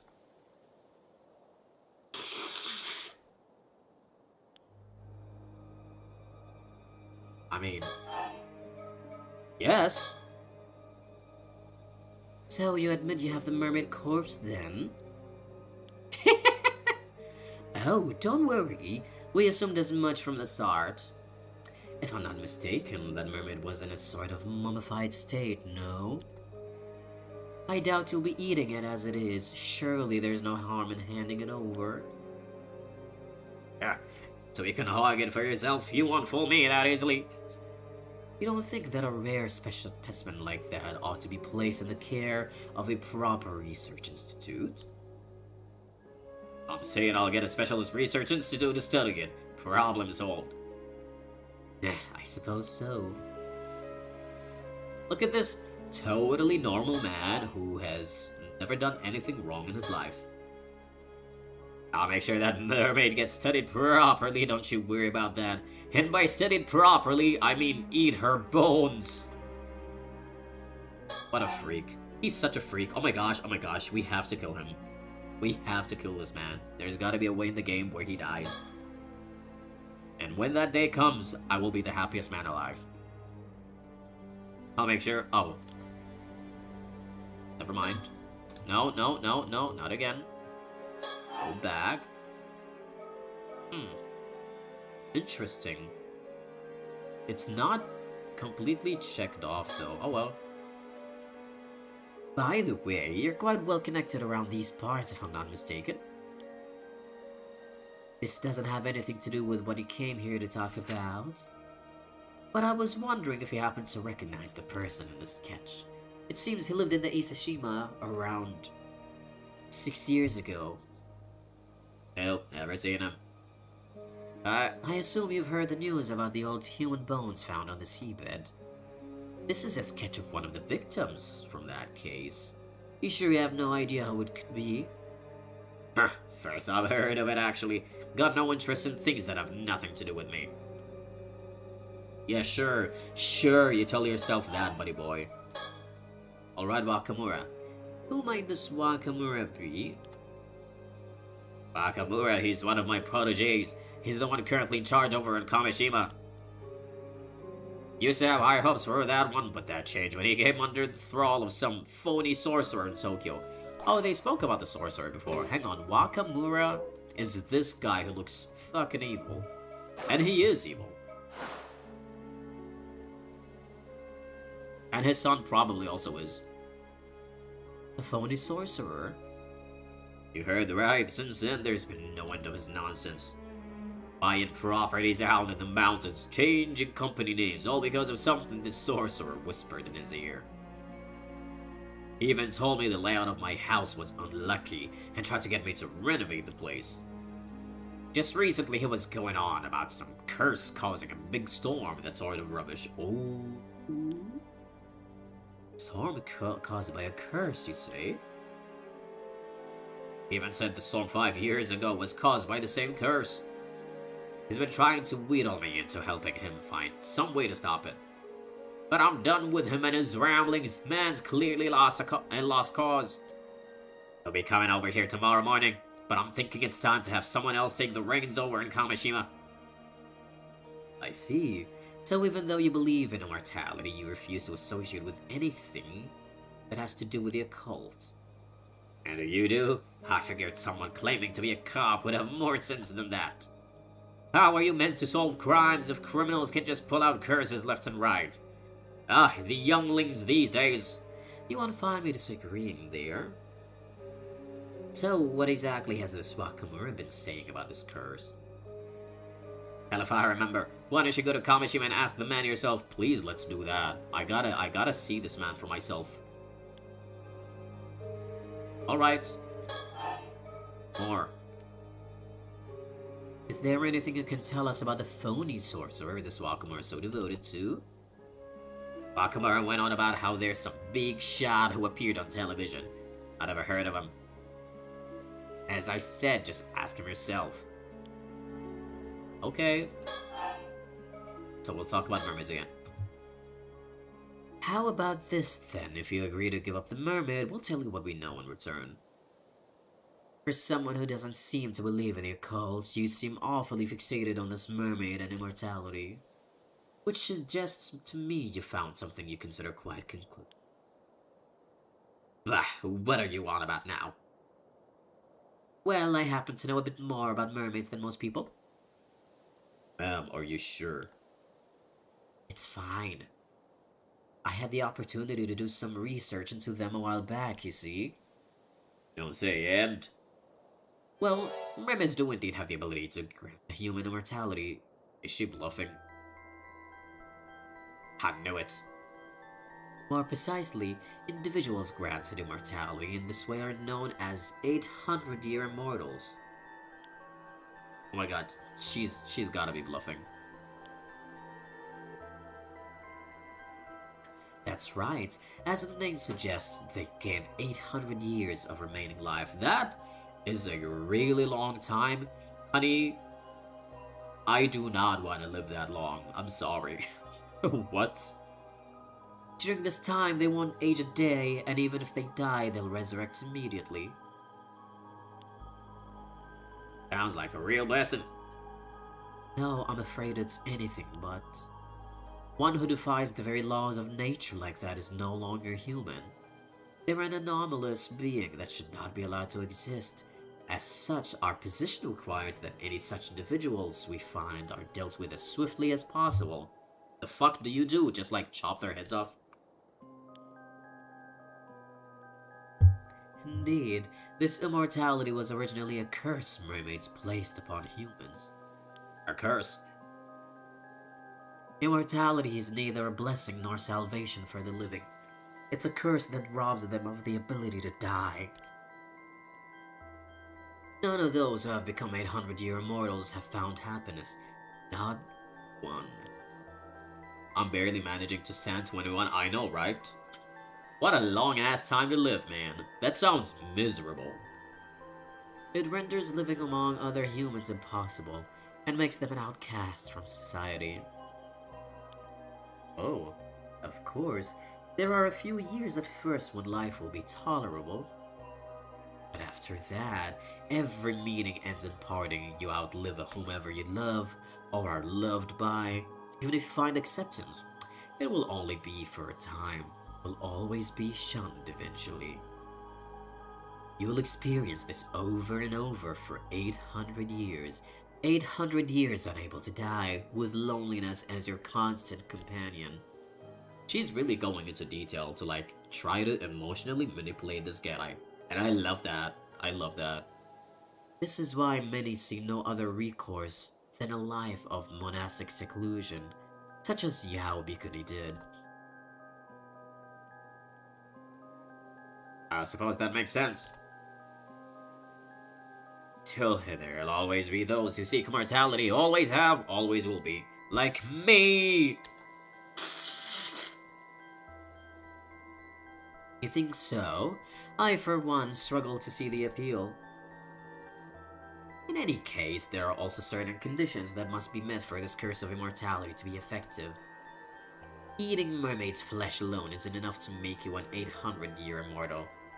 You have to literally kill them. And I mean that, seriously. He's like, I got no problem with that. Wait, what? Holy shit, no, I was bluffing. What the fuck? Did you just confess to murder? Sorry to disappoint you, but I'm not aware of the specifics there myself.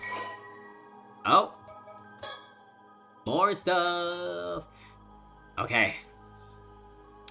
Ingests part of the body of a mermaid. Okay. Once cursed, the individual's own body is lost, and a provisional body is reconstructed using parts of the mermaid, ingested as a medium. Oh.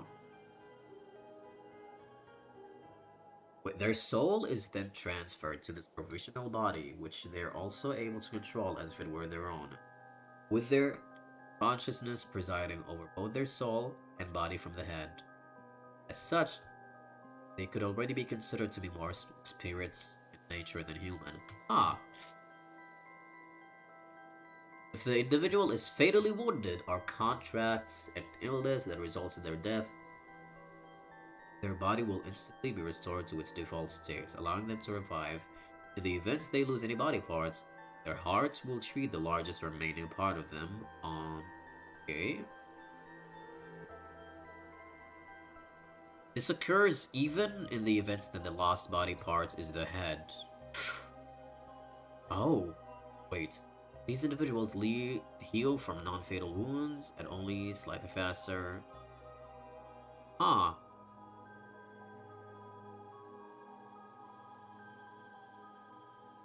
Oh. Due to the individual's original body having already been lost, not even the mermaid responsible for the original curse is able to dispel it. The individual will only see the end of their long life once 800 years have passed. This is making me think a lot about Yuza.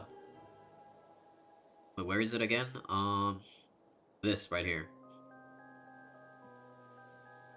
Once cursed, the individual's own body is lost, and a provisional body is reconstructed using the parts of a mermaid. Their soul is then transferred, and they're able to control it as if it's their own.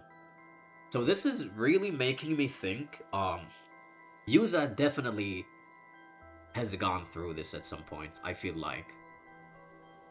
Or maybe he just went through it in this game, because here's the thing. In, yesterday's stream, we had that, like, section where he saw, like, his doppelganger, or, like, an apparition when he was diving. And then when they touched, we had a game over. But then, when we pressed retry for the game, the story treated it like a canon event. Which is weird. So I'm thinking he actually did die at that time when he touched his doppelganger. He did die, but because he's immortal, he came right back. Like nothing had happened. Yeah, I think that's it. I think this definitely applies to Yuza, though how that explains the events from 5 years ago, I have no idea. But I can say this much at least. The mummy you have in your possession is no mermaid. Ah! Bullshit. In no way that's anything other than a mermaid! What I mean to say is that mummy is a different being from the mermaids who wield this curse. It's a cursed human. Not all half-fish, half-human beings are mermaids, you see. In fact, calling them all by the same name is what leads to mishaps like this one. Say what? You mean to tell me that that's not a mermaid? The real mermaids are a completely separate thing? That's right, which is why I can say with confidence that eating its flesh won't make you immortal. Seems like you weren't bluffing after all. So what is that thing then? There's gotta be some reason you're after it. I imagine that even if you had it dissected and examined, all results would point to it being just a mass of fibers. In other words, Nothing more than a man-made fake. Oh, she is so bluffing right now and I love her so much. There's a very good reason for that, you see. That mummy is merely the corpse of an average human, twisted beyond recognition by the curse of the Forsaken Fish. What? Another curse? Another curse wielded by mermaids, as it happens. That would be the remains of someone who died under it.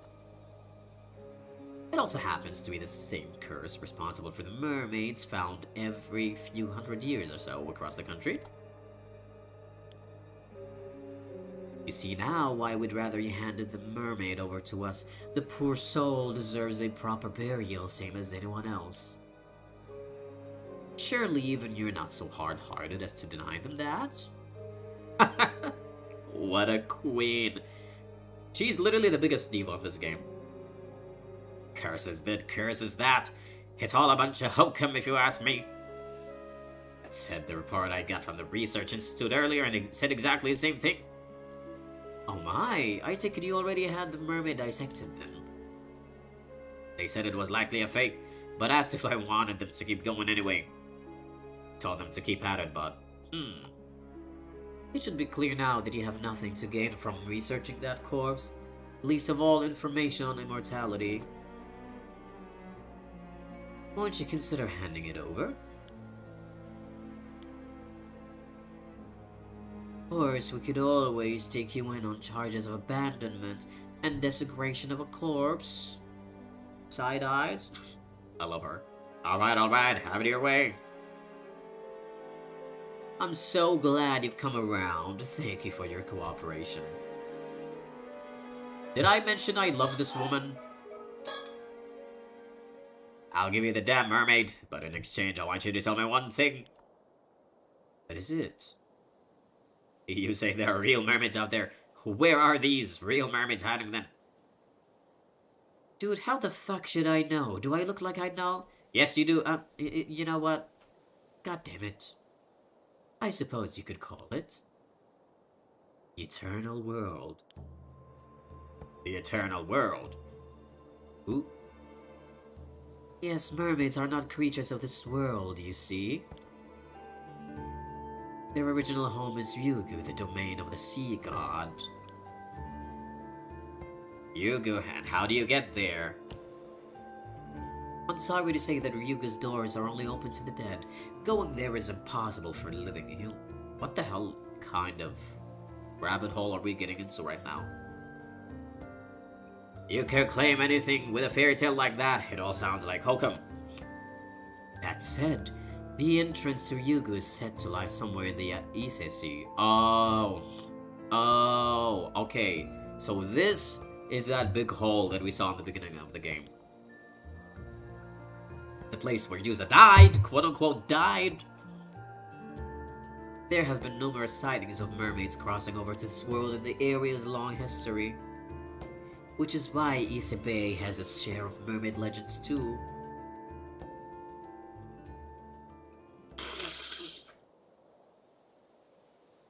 Now that you mention it, I have heard one of those stories too. Some old tale about mermaids being found on some long-lost island called Taishima for the like. What? Wait a moment, where did you hear that story? Aha, caught your interest, have I? Looks like the story has some merit to it after all. I was simply surprised, that's all. It's not a name I've come across in any historical records. What? No, go, whoa, go back. Taishima.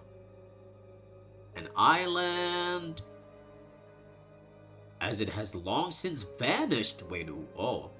It's referred to as Taishima? Oh. Excuse me? Wait, it's vanished? Curse of the murdered islanders caused the entire island sink. What? Wait. Mermaids being found on some long-lost island called Taishima. Oh. It's just something I heard from one of the young'uns out there looking for the mermaids. I see. Sounds like you've got a capable young hand. I don't suppose it would be possible to meet with this individual. Nope, not happening. Unless you're willing to spill the beans on everything you know about mermaids, every last bit of info. Maybe, just maybe, I'd consider it then. He will not consider it. It's clear you're no ordinary housewife after all.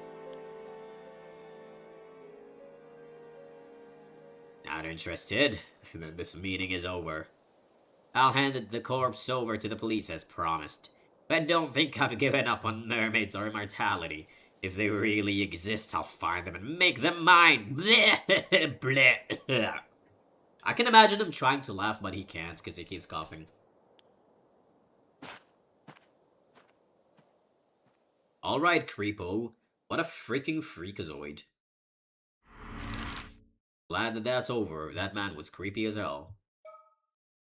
Alright, so we're gonna go to Isis. Now I'm coughing. God damn. I'm assuming they're gonna be meeting the other characters here. Hi. Sussy man. Hey there, you two. Sorry for calling you out here when you're so busy. You're getting the loser voice. I figured that it'd be best to give you the rundown of our findings as soon as possible. It's no problem. Go ahead. But first, we try to find stickers. Poster. And what have we here? Oh, it's poster advertising Kamishima. Something about it catch your eye?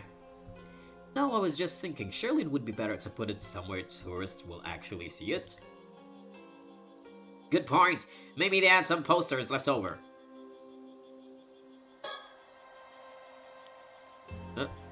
Alright. Surroundings. This is one of Ise City's residential districts. Right now the ground is so hot, the air around it seems to be shimmering. Yikes. Sticker. I guess not. When will I use this? God damn.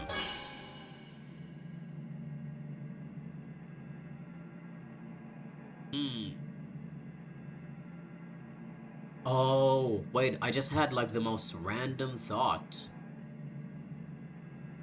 I don't know, it just hit me. Earlier, when I used this vision ability on Somekawa, like the lady, the woman that we saw earlier, when I used this on her, she was standing on top of like I don't know, a whirlpool of water. There was like so much water under her, and I'm thinking maybe, I wonder what the reason for that was, because I don't think they were talking about why she was drenched in water or whatever. What was that? That had to have meant something. Okay. Despite the heat, Soto looks as unruffled as ever. I do hope... oh my god, I can't read. I do hope he isn't just pretending to be alright. There's gotta be some meaning behind why there was water under her, and nobody, like, acknowledged it. Yeah. What? Yamashina. Oh, Yamashina. How did you manage to meet up with Mr. Yamashina? Yes, thank you again for your help there. It seems he's willing to hand over the body without any fuss. Really? That's great. Still, why would some big shot tycoon go to all that trouble to withhold the body? If everything I've heard is true, you could probably take him in on charges of desecrating a corpse, you know? Or was there something special about that corpse? How observant of you, detective. I can, of course, explain if you'd like to know more. Wait a second, is it related to that secret department of yours? I think I'm better off not knowing if so. Oh really? I don't mind bringing you into the fold. Ma'am, please stop trying to rope him into helping us.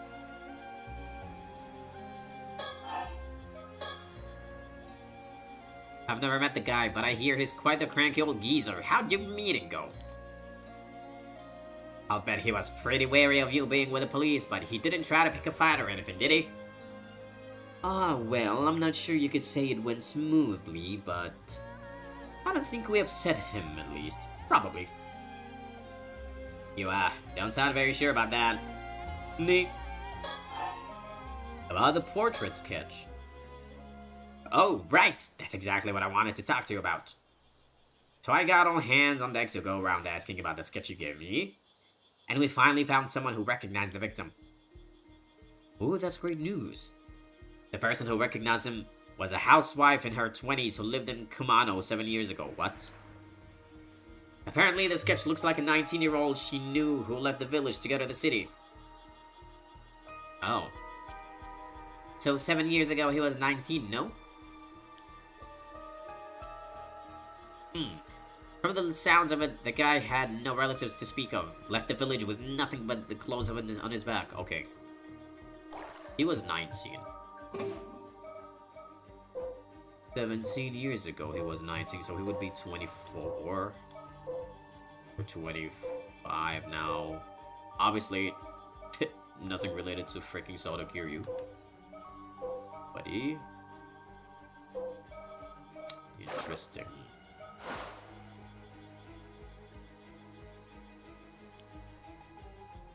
She doesn't know what happened to him after that. I see. That'll make him a young man with no relatives who left his hometown behind 7 years ago. Did we get a name for our mystery man? Sure did. His name was Kippei Ikoma. Yeah, that name does not ring a bell. Kippei Ikoma. I looked him up in the residence registry, and it does look like he moved from Kumano to Ise City 7 years ago. But it seems he doesn't live at the place he put as his address anymore. Oh, that's unfortunate. I checked in with the apartment's landlord, and it would seem that about 6 years ago, the landlord had his contract terminated after he failed to both pay his rent and return to his apartment for several months straight. The landlord didn't put out a search request or anything, so that's where the trail ends, I'm afraid. If he went missing 6 years ago, I suppose it wouldn't surprise me if those were his remains. We'll keep looking into Ikoma to see if he was involved in anything that might have led to his murder. Of course, there's always the possibility we've just got the wrong guy, so we'll keep asking around just in case. Please do. Oh, we got more files. Silver seabed skeletons. Alright, what updated?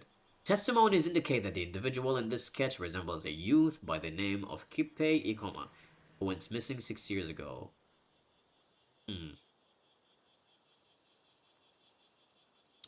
The victims are believed to have been killed by a curse wielded by someone connected to the Heike.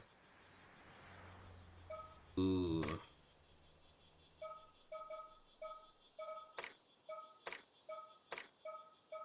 Interesting. Hang on.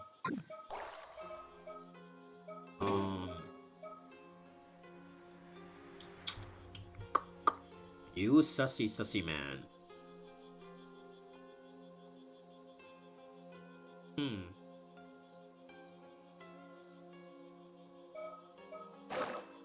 Alright. Police box. That's just the police box I was waiting at. Something you were wondering about? Oh no, I just happened to find myself looking at it, that's all. We'd rather talk inside, though there's no air conditioner, so it's probably cooler out here. Damn, that must be so bad having to work in there. Oh my gosh. I love the soundtrack so much. Oh, it's so good. Alright, very, very quickly, I gotta go to the bathroom. I gotta go real quick. I'll be right back, okay?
We are back!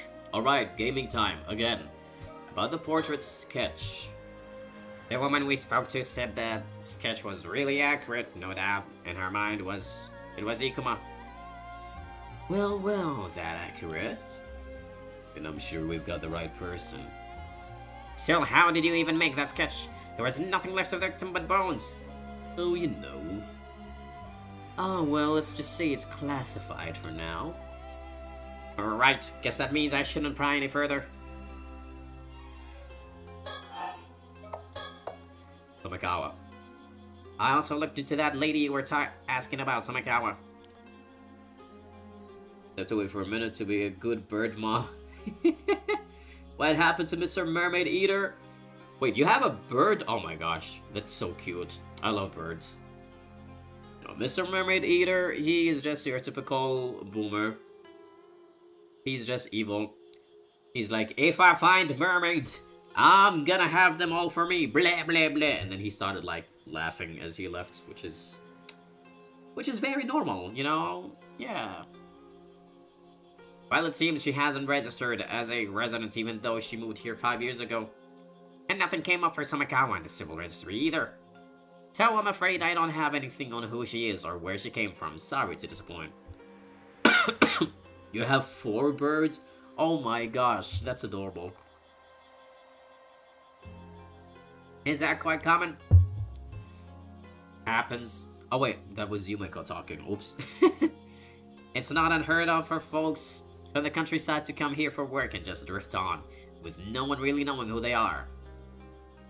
Apparently, it was really common during the post-war growth period. It seems we have quite the mystery woman on our hands. Yep, though there is something I've been wondering about. Well, let's hear it. I have to click on you over and over. You have some idea who she might be? Well, have you heard of the Kamishima Southern Sea disaster? It was a big maritime disaster that struck 5 years back. I have, yes. One of the victims of that disaster was an ama diver and housewife from Kamishima by the name of Mari Minakuchi. But it seems her maiden name was Tomikawa. So our mystery woman shares a sure name with a maritime disaster victim. I'm impressed you managed to dig that up. They're each other's doppelgangers. Somebody swapped places. Maybe like a mermaid swapped with her or some shit. I don't know. We'll see. There's something that has to do with swapping bodies. I swear to God. Swapping bodies and consciousness. I was already looking into the Kamishima disaster because of the skeletal remains, so it was a happy coincidence if anything.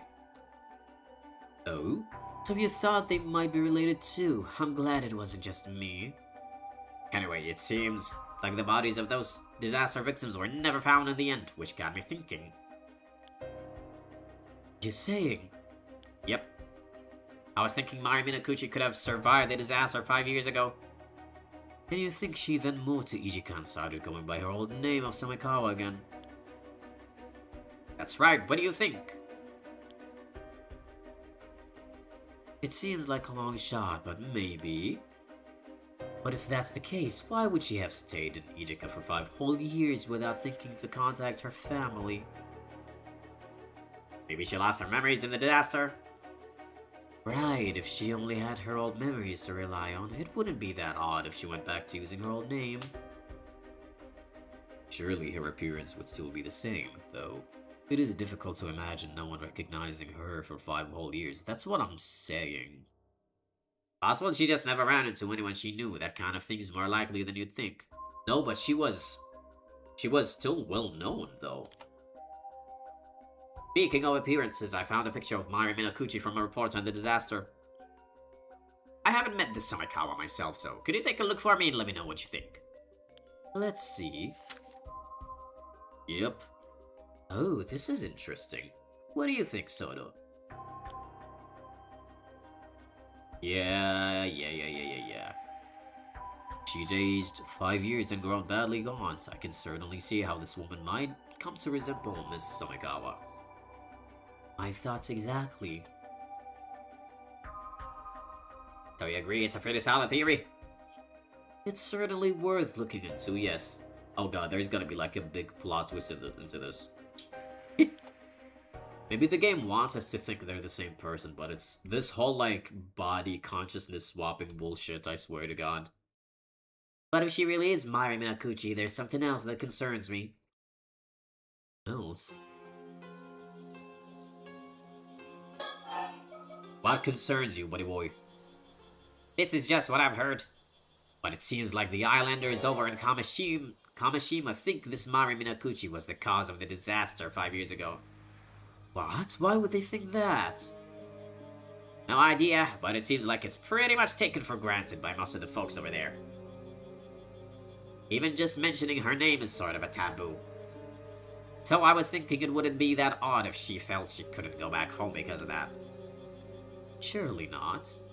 Seems as good a reason as any why she wouldn't want to come forward anyway.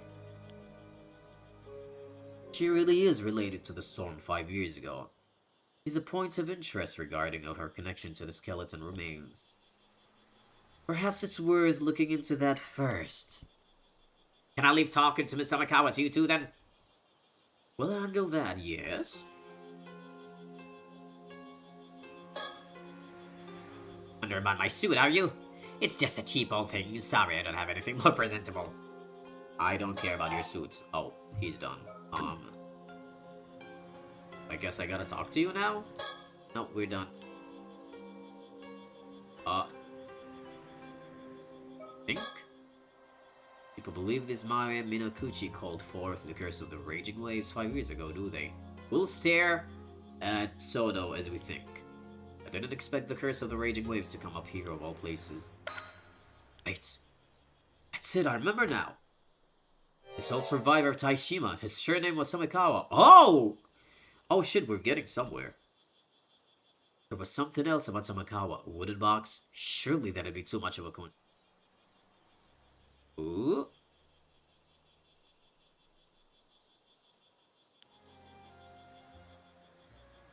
Huh. Well, that's all about I had to report. Thank you, Detective. That was very informative. As for our next move, could we ask you to keep looking into CLICKBAIT for us? Roger that. We'll see if we can find Samikawa again and hear what she has to say. Unfortunately, it looks like our trip to Kamishima will have to wait until tomorrow. So it seems. Oh, you had business on Kamishima too? That was actually our original reason for coming here, yes. But now we've gotten caught up in all this other troublesome business, so it looks like dealing with that will have to come first.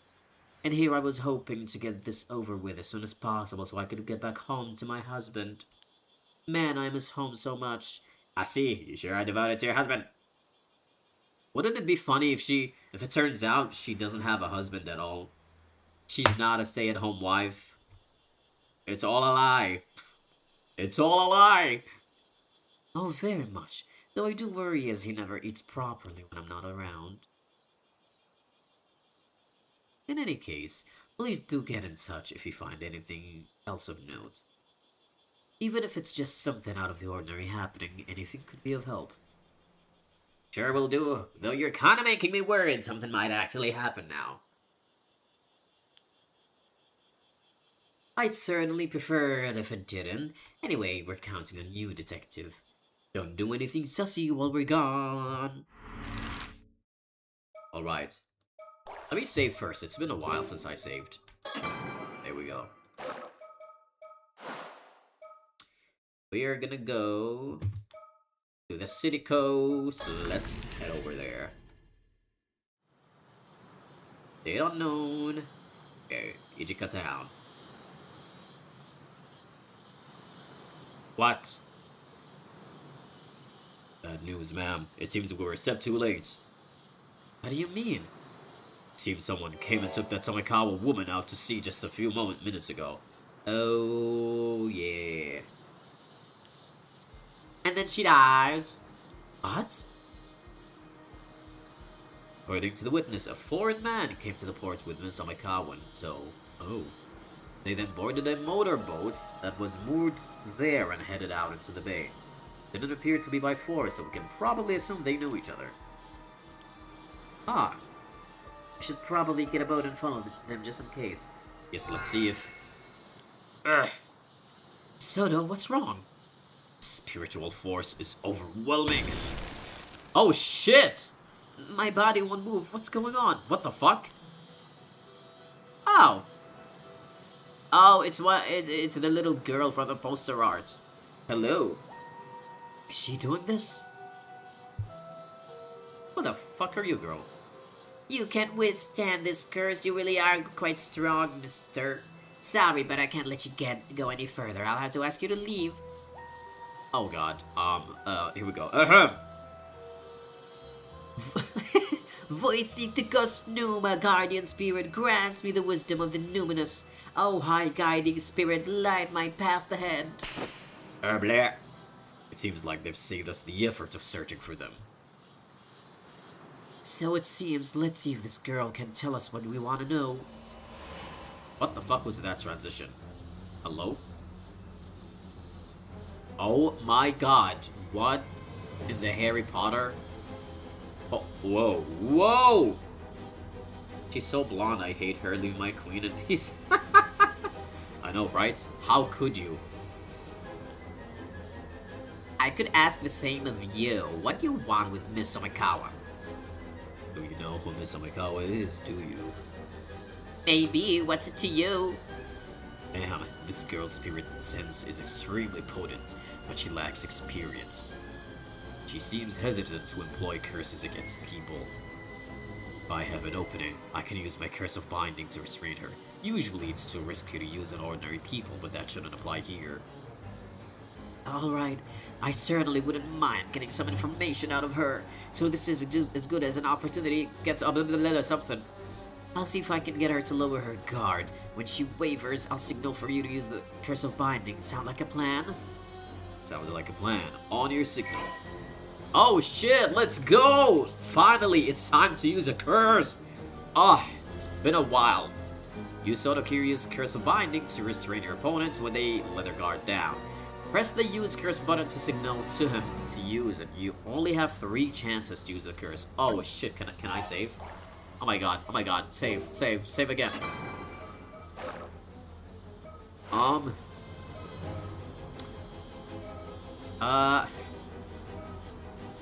Question.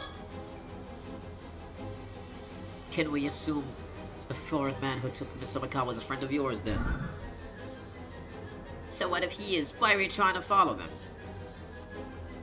Wait, what was...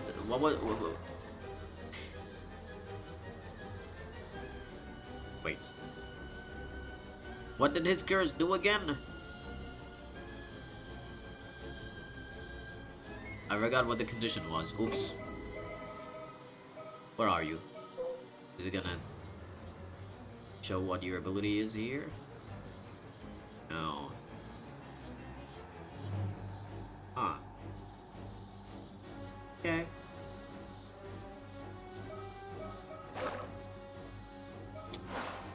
You know what?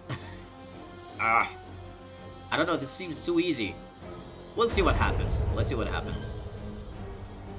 She's too wary of us. Seems I'll have to press her further before she'll give us an opening. Okay, appease? Now, there's no need to be so uptight. Oh my gosh, that's so funny. Nope, I think we're gonna keep questioning. I'm gonna question and then threaten. I could say the same to you. You just want the relic for yourselves, don't you? What? You know about the relic? Huh. Question again. If you know about the relic, I'm afraid we can't let you get away. I'm the one holding you here. Threaten. If you resist anymore, will I be taking it for obstruction of public duties? Wait, you're with the police? Oh. Despite appearances, yes, defying us could net you quite the heavy punishment. Okay, she's kind of looking away. I don't know if this is like a signal, but let's give it a shot. Nope. Nope. threatening was working though. Standing up to us despite knowing where we're from, don't you think you'll get off lightly for this? Threatening me won't get you anywhere. You can't arrest me unless it's an emergency, right? Oh, fucking hell.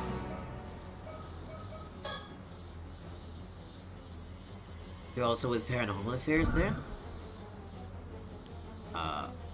I suppose this is the trouble with secret departments. Not even that. Their own members recognize each other. What a bother. Questioning is not doing much.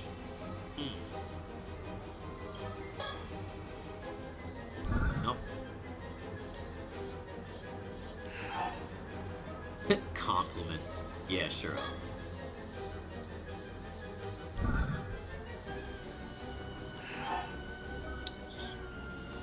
Compliment?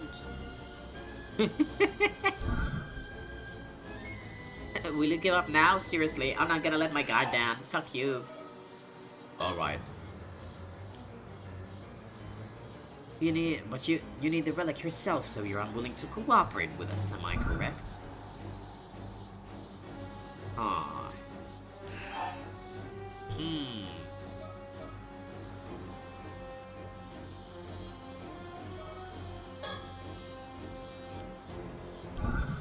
She's really like... I mean, she's not showing any signs. That wasn't enough. Game over. We're dead. Alright, let's try again.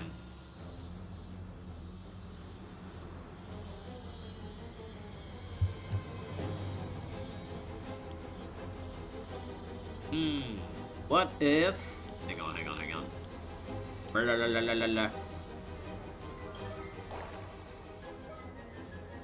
What? Okay. When they let their guard down... Okay, I think... Maybe here? No. What if we literally just give up at the moment? Oh! I'm gonna sleep. It's always so much fun listening to you, even though I don't understand the game. It's okay. It's part of, like, maybe learning the language, getting there. It's fun. But yeah, thank you so much for joining in. You have a nice night. Have some cool dreams. Don't have nightmares. That's a no-no. Anyways. You're just trying to get me to drop my guard, aren't you? Not happening. We're gonna keep trying to give up. Alright. We'll back off and let you leave you be. Oh, freaking hell.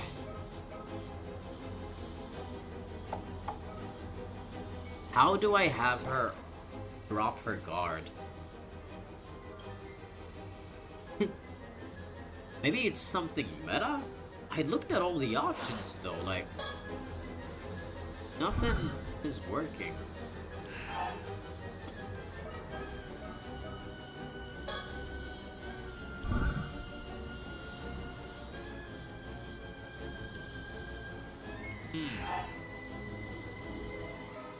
I'll give it a shot. Nope.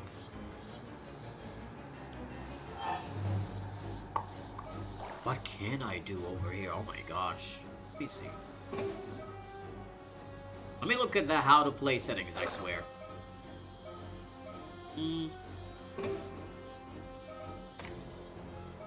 On how to play.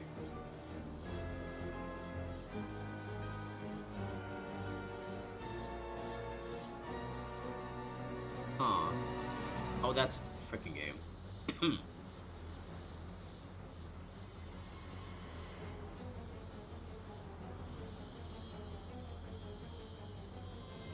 Press and hold the cancel button.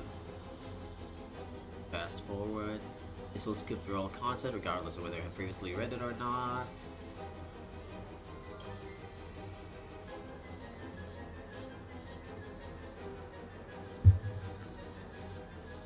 charts.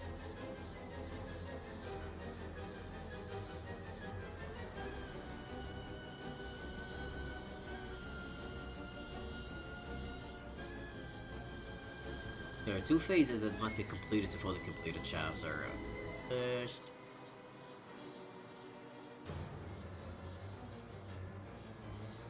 on occasion, it will initially be unclear where a chapter is taking place. In these cases, the location will be revealed as you progress through the story.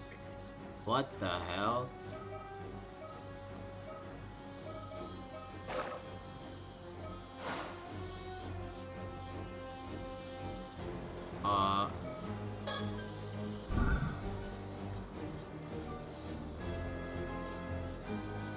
Oh.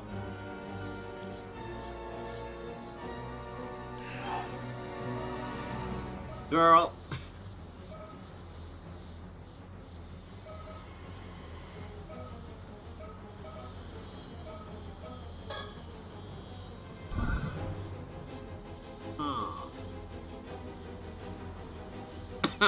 Relic.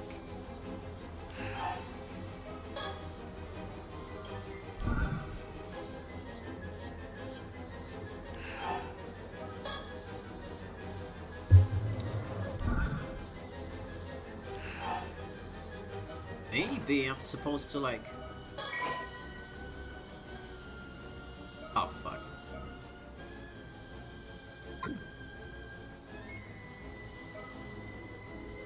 Oh. I don't know.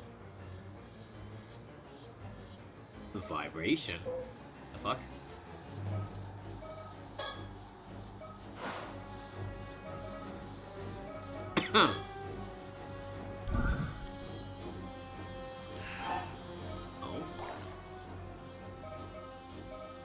I'm trying to see if I can outsmart the freaking game.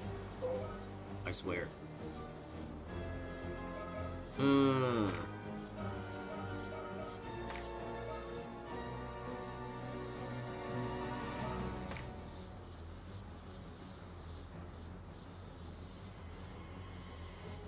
Key binding. Wait, no. What? What the hell?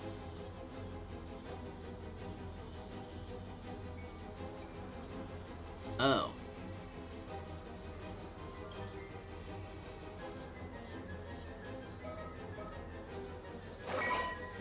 What?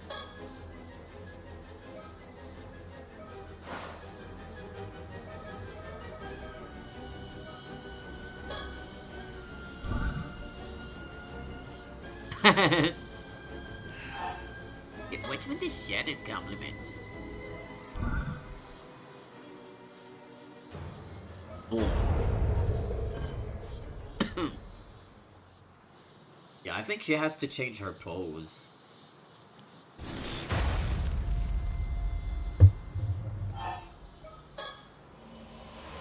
What?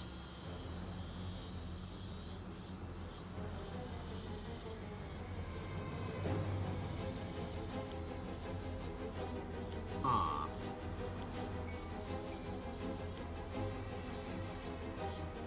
Max experience.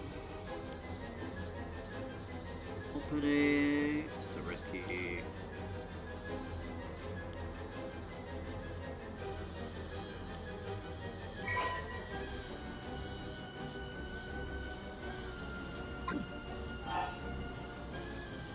Okay.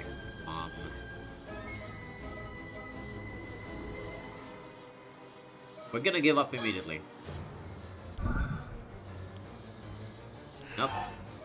Alright. Huh.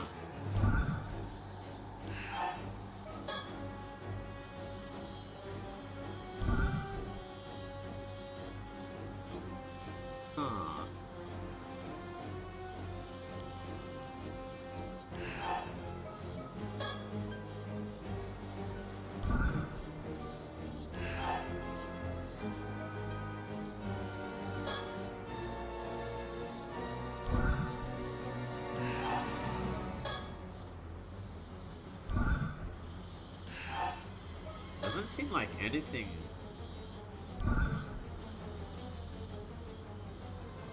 we here? I think I've used this area before.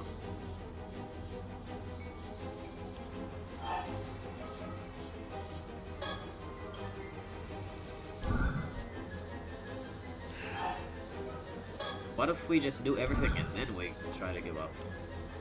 I think that might work.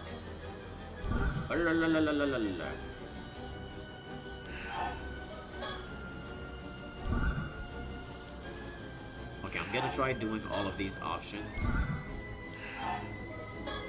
And then we try to give up. Okay, now we can try. We won't interfere anymore.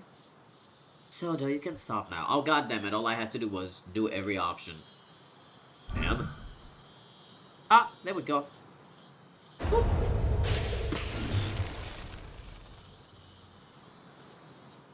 You grown-ups and your dirty tricks. You did well to be cautious of us, But I'm afraid this is how grown-ups get things done. Now, will you tell us what you're up to here? Well, I suppose I've slowed you down enough, so you'll never catch up to the boat now. Oh my god. Placasastery, guide my path, and with oh my god, with thy merciful hand, uphold me. What? She broke the binding? Bye-bye. Ugh. Stop right there. Looks like she's given us the slip. I doubt we'll be able to catch her now. Still, I'm gonna have to have a word with Paranormal Affairs about that girl.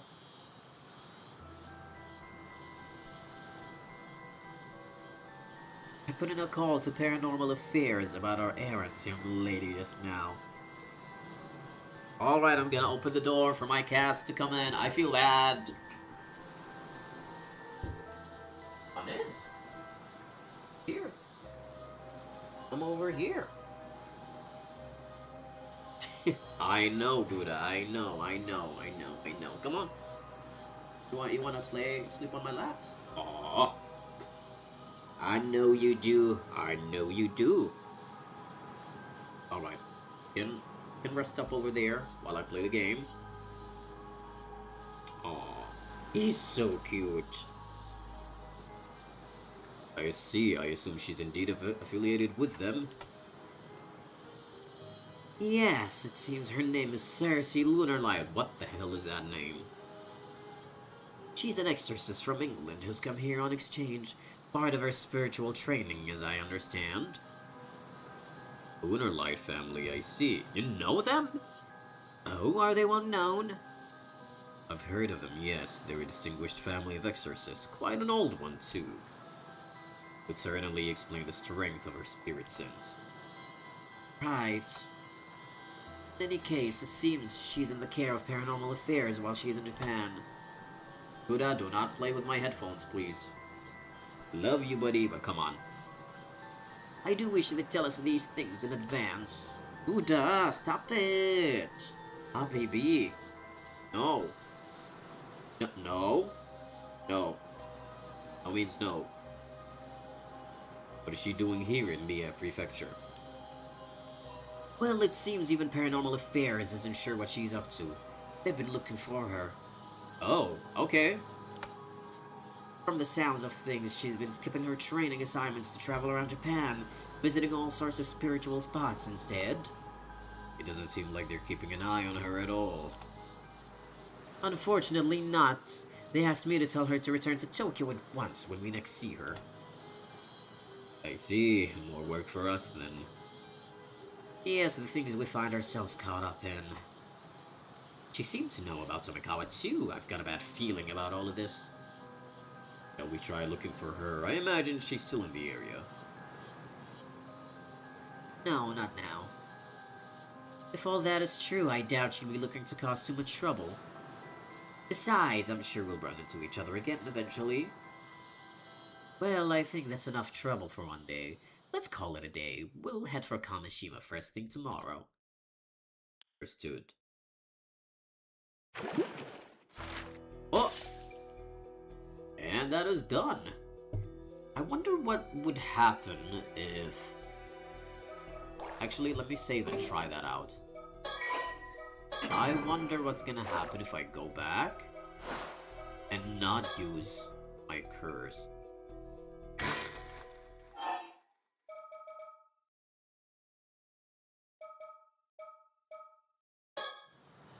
I want to see what happens.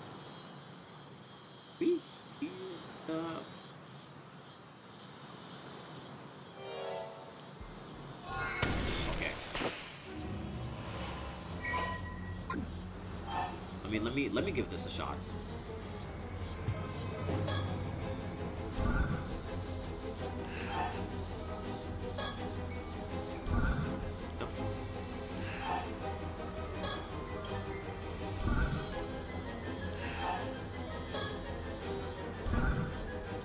Nope.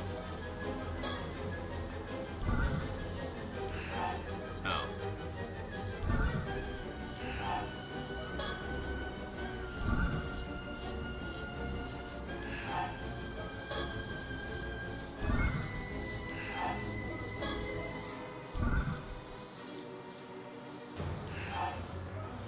Huh.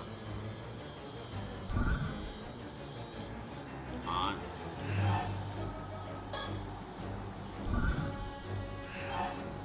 Alright, that one is done.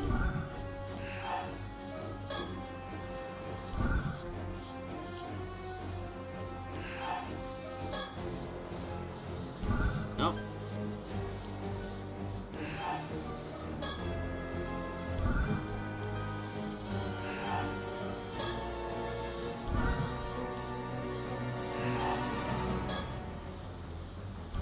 Oh.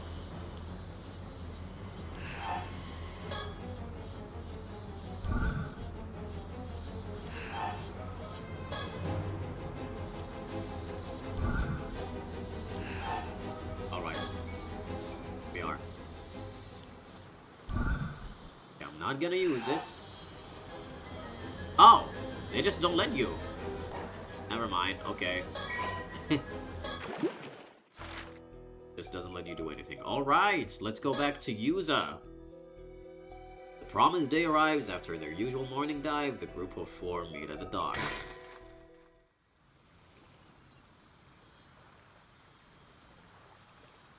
Hey, Azami, Yuza, over here. Aw, look at my queens. Actually, look at all these 4 precious babies. Oh my gosh.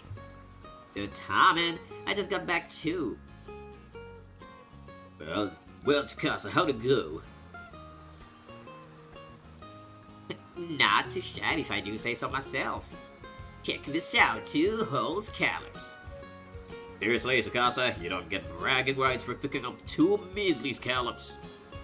Sure I do, that was hard work. You should be praising me. Hey, Yuza, how many scallops did you get on your first dive again? 107, I think. Oh my gosh, did the game actually count? No way, are you kidding me? Guess there's a good reason they call you the patron saint of diving. Aw, dang it, now my cover's blown. That'll teach me to snag every scallop I see. Anyway, Tsukasa, don't let this get you down. He'll improve over time. Man, I've been diving way longer than you, but you're better than me already. Some people are just born to be avid divers. Or he's been doing this, guess what, for 800 years, because he's immortal. That's why he's a natural. True, you always know the best thing to say, Sato. But for the record, I would have preferred a bigger haul of scallops, then we could have had a feast. Guess I should have seen that coming. So what's the plan for today? Remember, Tsukasa, it's up to you.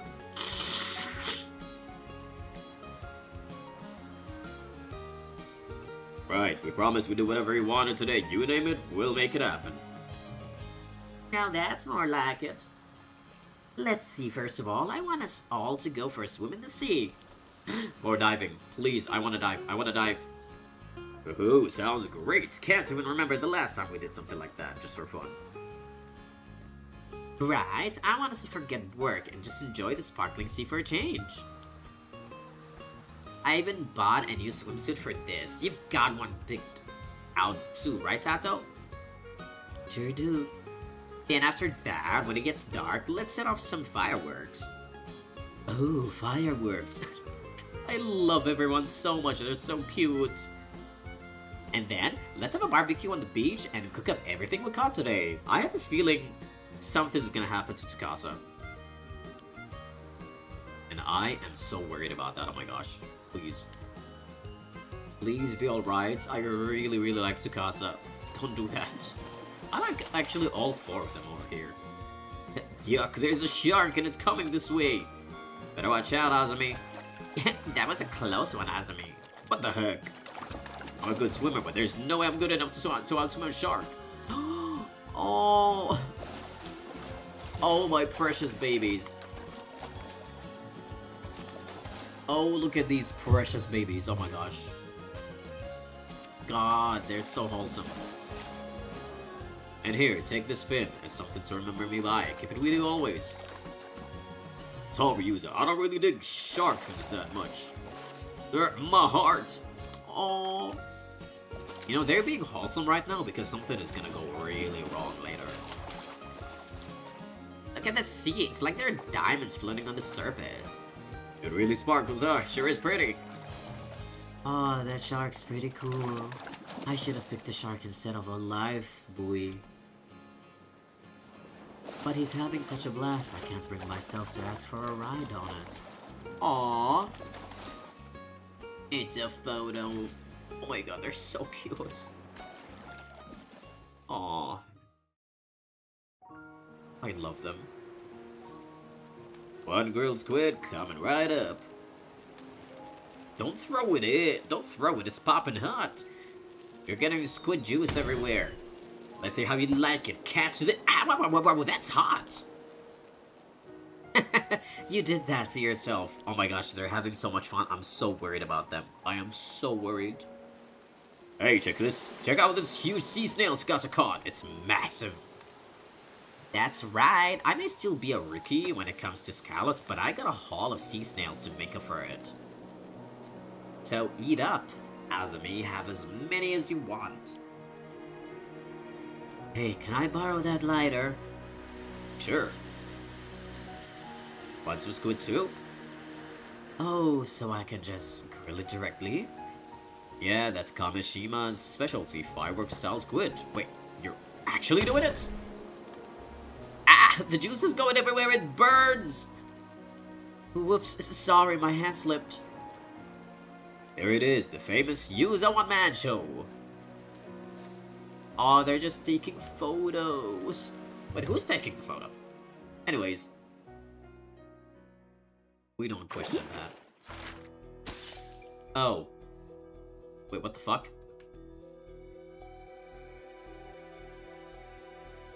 Why is everything wholesome just done? Wait!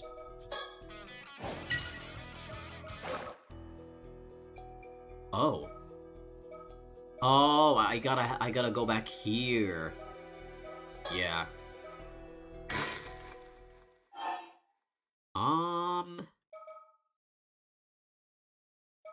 Ooh. There we go.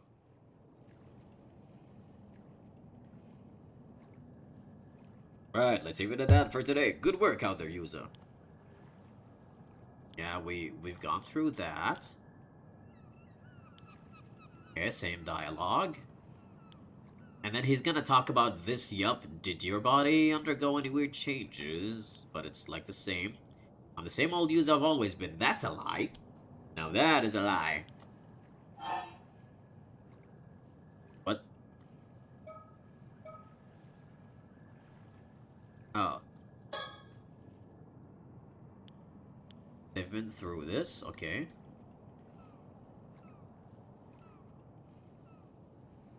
Yeah, we talked about that.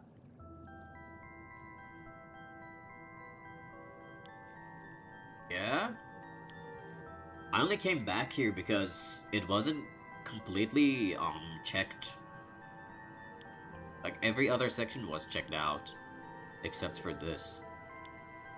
Let me see if anything different happened. Nope, just him.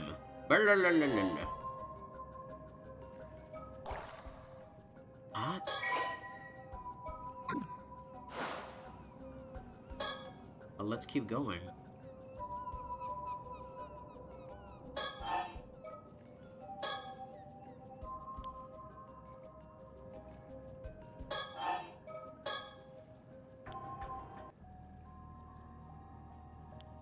Yeah, I remember that.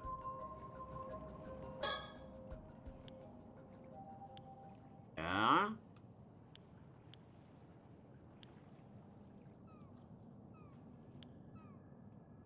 Hmm.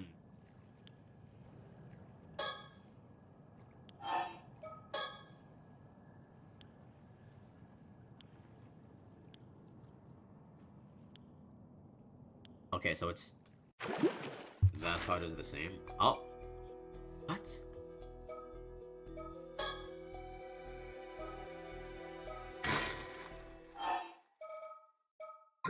All of this is, like, done. Memories of the last summer. Something I want to do. It has to be something back here. Everything here is, like, cleared out. Everything. Buddha, what are you doing? Get out of there. Just in case, though, let me double check.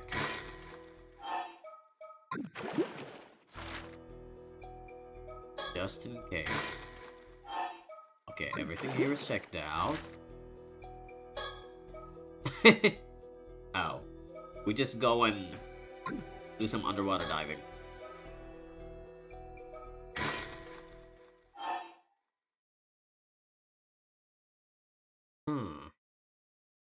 You see, this is really strange. It's not checked out. There's gotta be something in here. Maybe I gotta look around.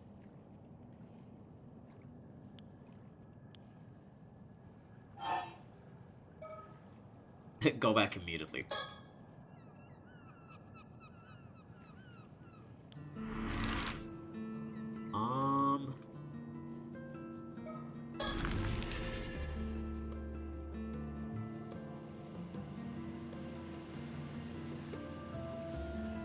Oh.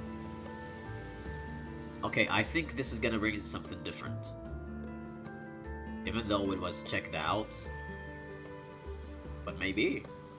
Because this is where he was talking about his recollection, I think. Let's see. Oh, yeah, okay, this is new. Let's go. Oh, cheer. How's your back doing? Not going to get any better lounging at home, that's for sure. More importantly, no one's meant to be taking their boats out right now because of the storm that's on the way. Don't tell me you didn't hear. Yeah, but it was more of a warning than a rule. And the weather looked fine, so I guess it was okay. Did we actually go through the section? I think we did. No, we did not. Never mind. Whoa. Chie Toyama, 59 years old. De facto leader of the Ama divers. Huh.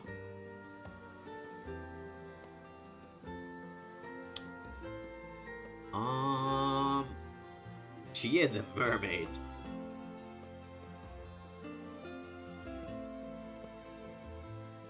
Alright, so grandmother to 7. Back injuries led her to being less active. Okay. Diver rank is 67. That is a big ass number.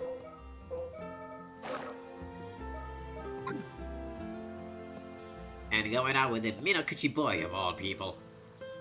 Actually, Azame only took out his boat because I asked him to help out with my work. Wait a dang second. Don't tell me you went out to dive. I did, actually. I was thinking I could follow in Grand's footsteps and become an Ama diver. Absolutely not. I will not allow it. What? Why? You is as a member of the association, same as everyone else. As long as he follows the rules, it should be fine, right? Sure, it's rare for guys to become Ama divers, but it's not like it's forbidden or anything. That ain't what I'm talking about. I'm saying he shouldn't be allowed in the sea. It's obscene, it is what it is. Everyone agreed to put up with him being on the island for Tsuyu's sake. Oh. What? But now he gets it in his head to go diving of all things. Have you no sense, boy? Seems like I'll have to have a few words with Tsuyu. You not knowing your place is gonna cause everyone trouble. Oh, it's because his mother was like... They were so wary of his mom. God damn it, you'd better keep her head down and stay put on dry land where you belong. No more diving, you hear? Hey now, you don't think that's going a bit far? There's no need to lay into Yuza like that. Azami. You really don't think anything of all this after what his mother did? Nope, not at all. Yuza hasn't done anything wrong. He was a victim of the disaster too. Maybe more than anyone else. Recently, there's been this strange rumbling coming from the sea, the same rumbling as 5 years ago. Yet you're a fucking asshole for blaming the kid too. God damn. What a douchebag. Everyone's scared of what might be coming. They're bracing themselves for another big disaster, so... Our solution is to blame this victim. Yeah, that's gonna help everybody, I'm pretty sure. Is that what you meant by the storm? The weather forecast said things are gonna stay calm for a bit, though. To hell with the weather forecast, it didn't say bus 5 years ago. Anyhow, you see why you've gotta say the god of the sea's good graces, no doing anything to upset them, got it? Whatever, get the fuck out of my screen. Don't let it get you down, Yuza. She isn't a bad person at heart, but the old folks here are all pretty firm with their beliefs, I guess. No, she is an asshole. You don't gotta sugarcoat it. Yeah, it's only natural. I was kind of expecting it, to be honest. Still, I didn't think she'd get that mad. Guess they have a bigger chip on their shoulders about all this than I thought. It seems like they usually think her mom wants to blame for the disaster.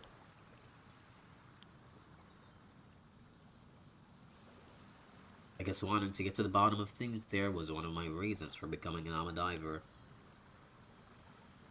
Yeah, everyone's been avoiding the topic until now, but that can't go on forever. Hey, you too! Oh, hi! It's Kiko. Hi, Diva.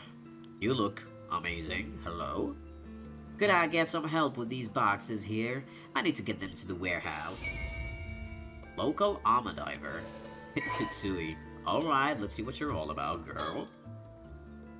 She's 28, born and raised, unmarried, sociable nature. Let's see.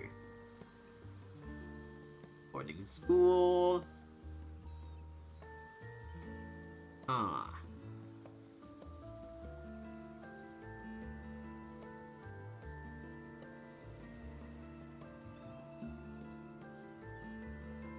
We leveraged our high athletic ability. Okay. 41? That is a... Wow. These diver ranks are big!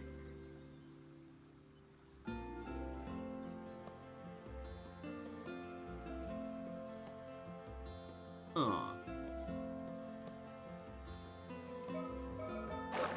Alright.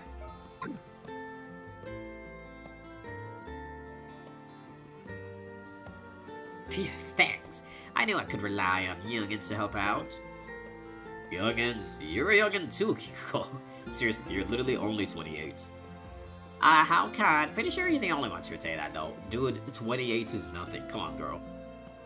I was told out of nowhere to make sure anything valuable was stowed away, just in case the storm hits. What a pain. So you're getting ready for the storm, too? Yep, pretty silly when the weather's this good, huh? It's not like I can say no, though. Speaking of pains, I overheard Chia giving you an earful just now. Like, fuck that lady. Are you seriously planning on becoming an armor diver, Yuza? Well, that was the plan, but it's looking like I might be forced into retirement before I even begin. Why now? Didn't you come back here to look after Tsuyu? Yes, but I still have to work, and I've always been interested in armor diving. Gran was also pretty down about no longer being able to dive, so I thought it might cheer her up a bit. Ah, so you want to follow in Tsuyu's footsteps? Still, you must have noticed that everyone was on edge just at the thought of you coming back here. If they hear you went diving, there'll likely be a bit of an uproar. They really that set against Yuza going in the sea? I've never heard anyone say anything like that. Well, they don't say it where you can hear it. Everyone loves you here, and they know you're close with Yuza. They probably feel they can't be that tough on him with you around. What was that? Oh, never mind. Forget I said anything. Aw, poor Yuza. I can't deny there's been this creepy rumbling coming down from the sea recently, though.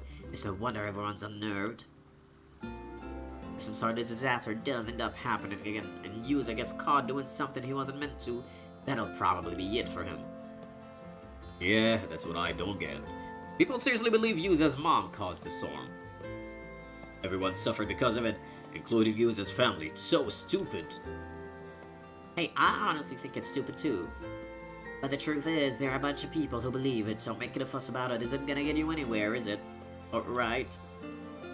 Besides, even if the storm doesn't come in the end, a different kind of storm may already be brewing. A different kind of storm? Well, you shouldn't have any trouble if you keep your head down. Just be good and do what you're told, and no one will get on your case, yeah? Give me a break. Why is he gonna keep his head down here? He was born and raised on Kamishima just like everyone else. Hey, getting mad at me won't change anything. If it upsets you that much, why don't you leave? Leaving a place like this behind might be for the best, don't you think? But I can't just ask my gran to move somewhere else at her age. Then you'll just have to put up with it. If you want to blame anyone, blame your mom. Did his mom even do anything 5 years ago? No one wants to tell us anything. No idea. I only came back here after the disaster, so I don't know what happened at the time. Mr. Wakamura always seems like he knows more than he lets on, though. Now that I think about it, why don't you just ask Tsuyu what she knows? I've already asked Gran about it countless times. She says she doesn't know anything. And you don't think that's a bit suspicious? If anyone would know something, it'd be her, right? Might be right. It is pretty hard to read. I wouldn't be able to tell if she was hiding something anyway. Anyway, I do feel bad for you, but you've just gotta grin and bear it for everyone's sake, eh? Slowly transition the scene. Thanks for the help, you two. Try to stay out of trouble, okay? Bye! Kikuko really seemed like she didn't know anything, huh? The folks are way more on edge than I thought. Yeah, I've gotten the sense I'm not exactly welcome here ever since I came back. But I didn't think everyone trying to make a living here would lead to that much backlash. I didn't realize everyone disliked my mom quite that much, or that they were so suspicious of her. Aw. Seems like the timing wasn't great either. Everyone's wound up about these ill omens that are happening right now. Still, I'm sure now that my mom must have had some sort of secret, and I'm almost certain it had to do with what we're looking into. If everyone hears that I went diving today, it might prompt people to start talking about what happened 5 years ago. True, if there's any time to talk about your mom, it's now. I think we should see what Old Man Nakamura and Tsuya have to say about all this too. Yeah, assuming Gran agrees to talk about it anyway. Oh, we're actually gonna meet the grandma. Alright. Boom. Oh. Wait. Oh. Look at that. The timelines. It's awesome. Wait. Okay. So we're aligning each of these timelines. These three probably happened at the same time then. That's what this means. Okay. Wait. Is it? Huh.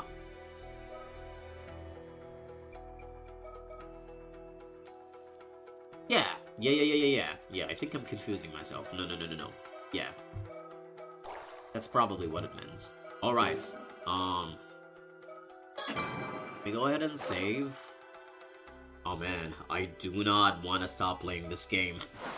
I am so addicted. I just want to keep playing. God damn.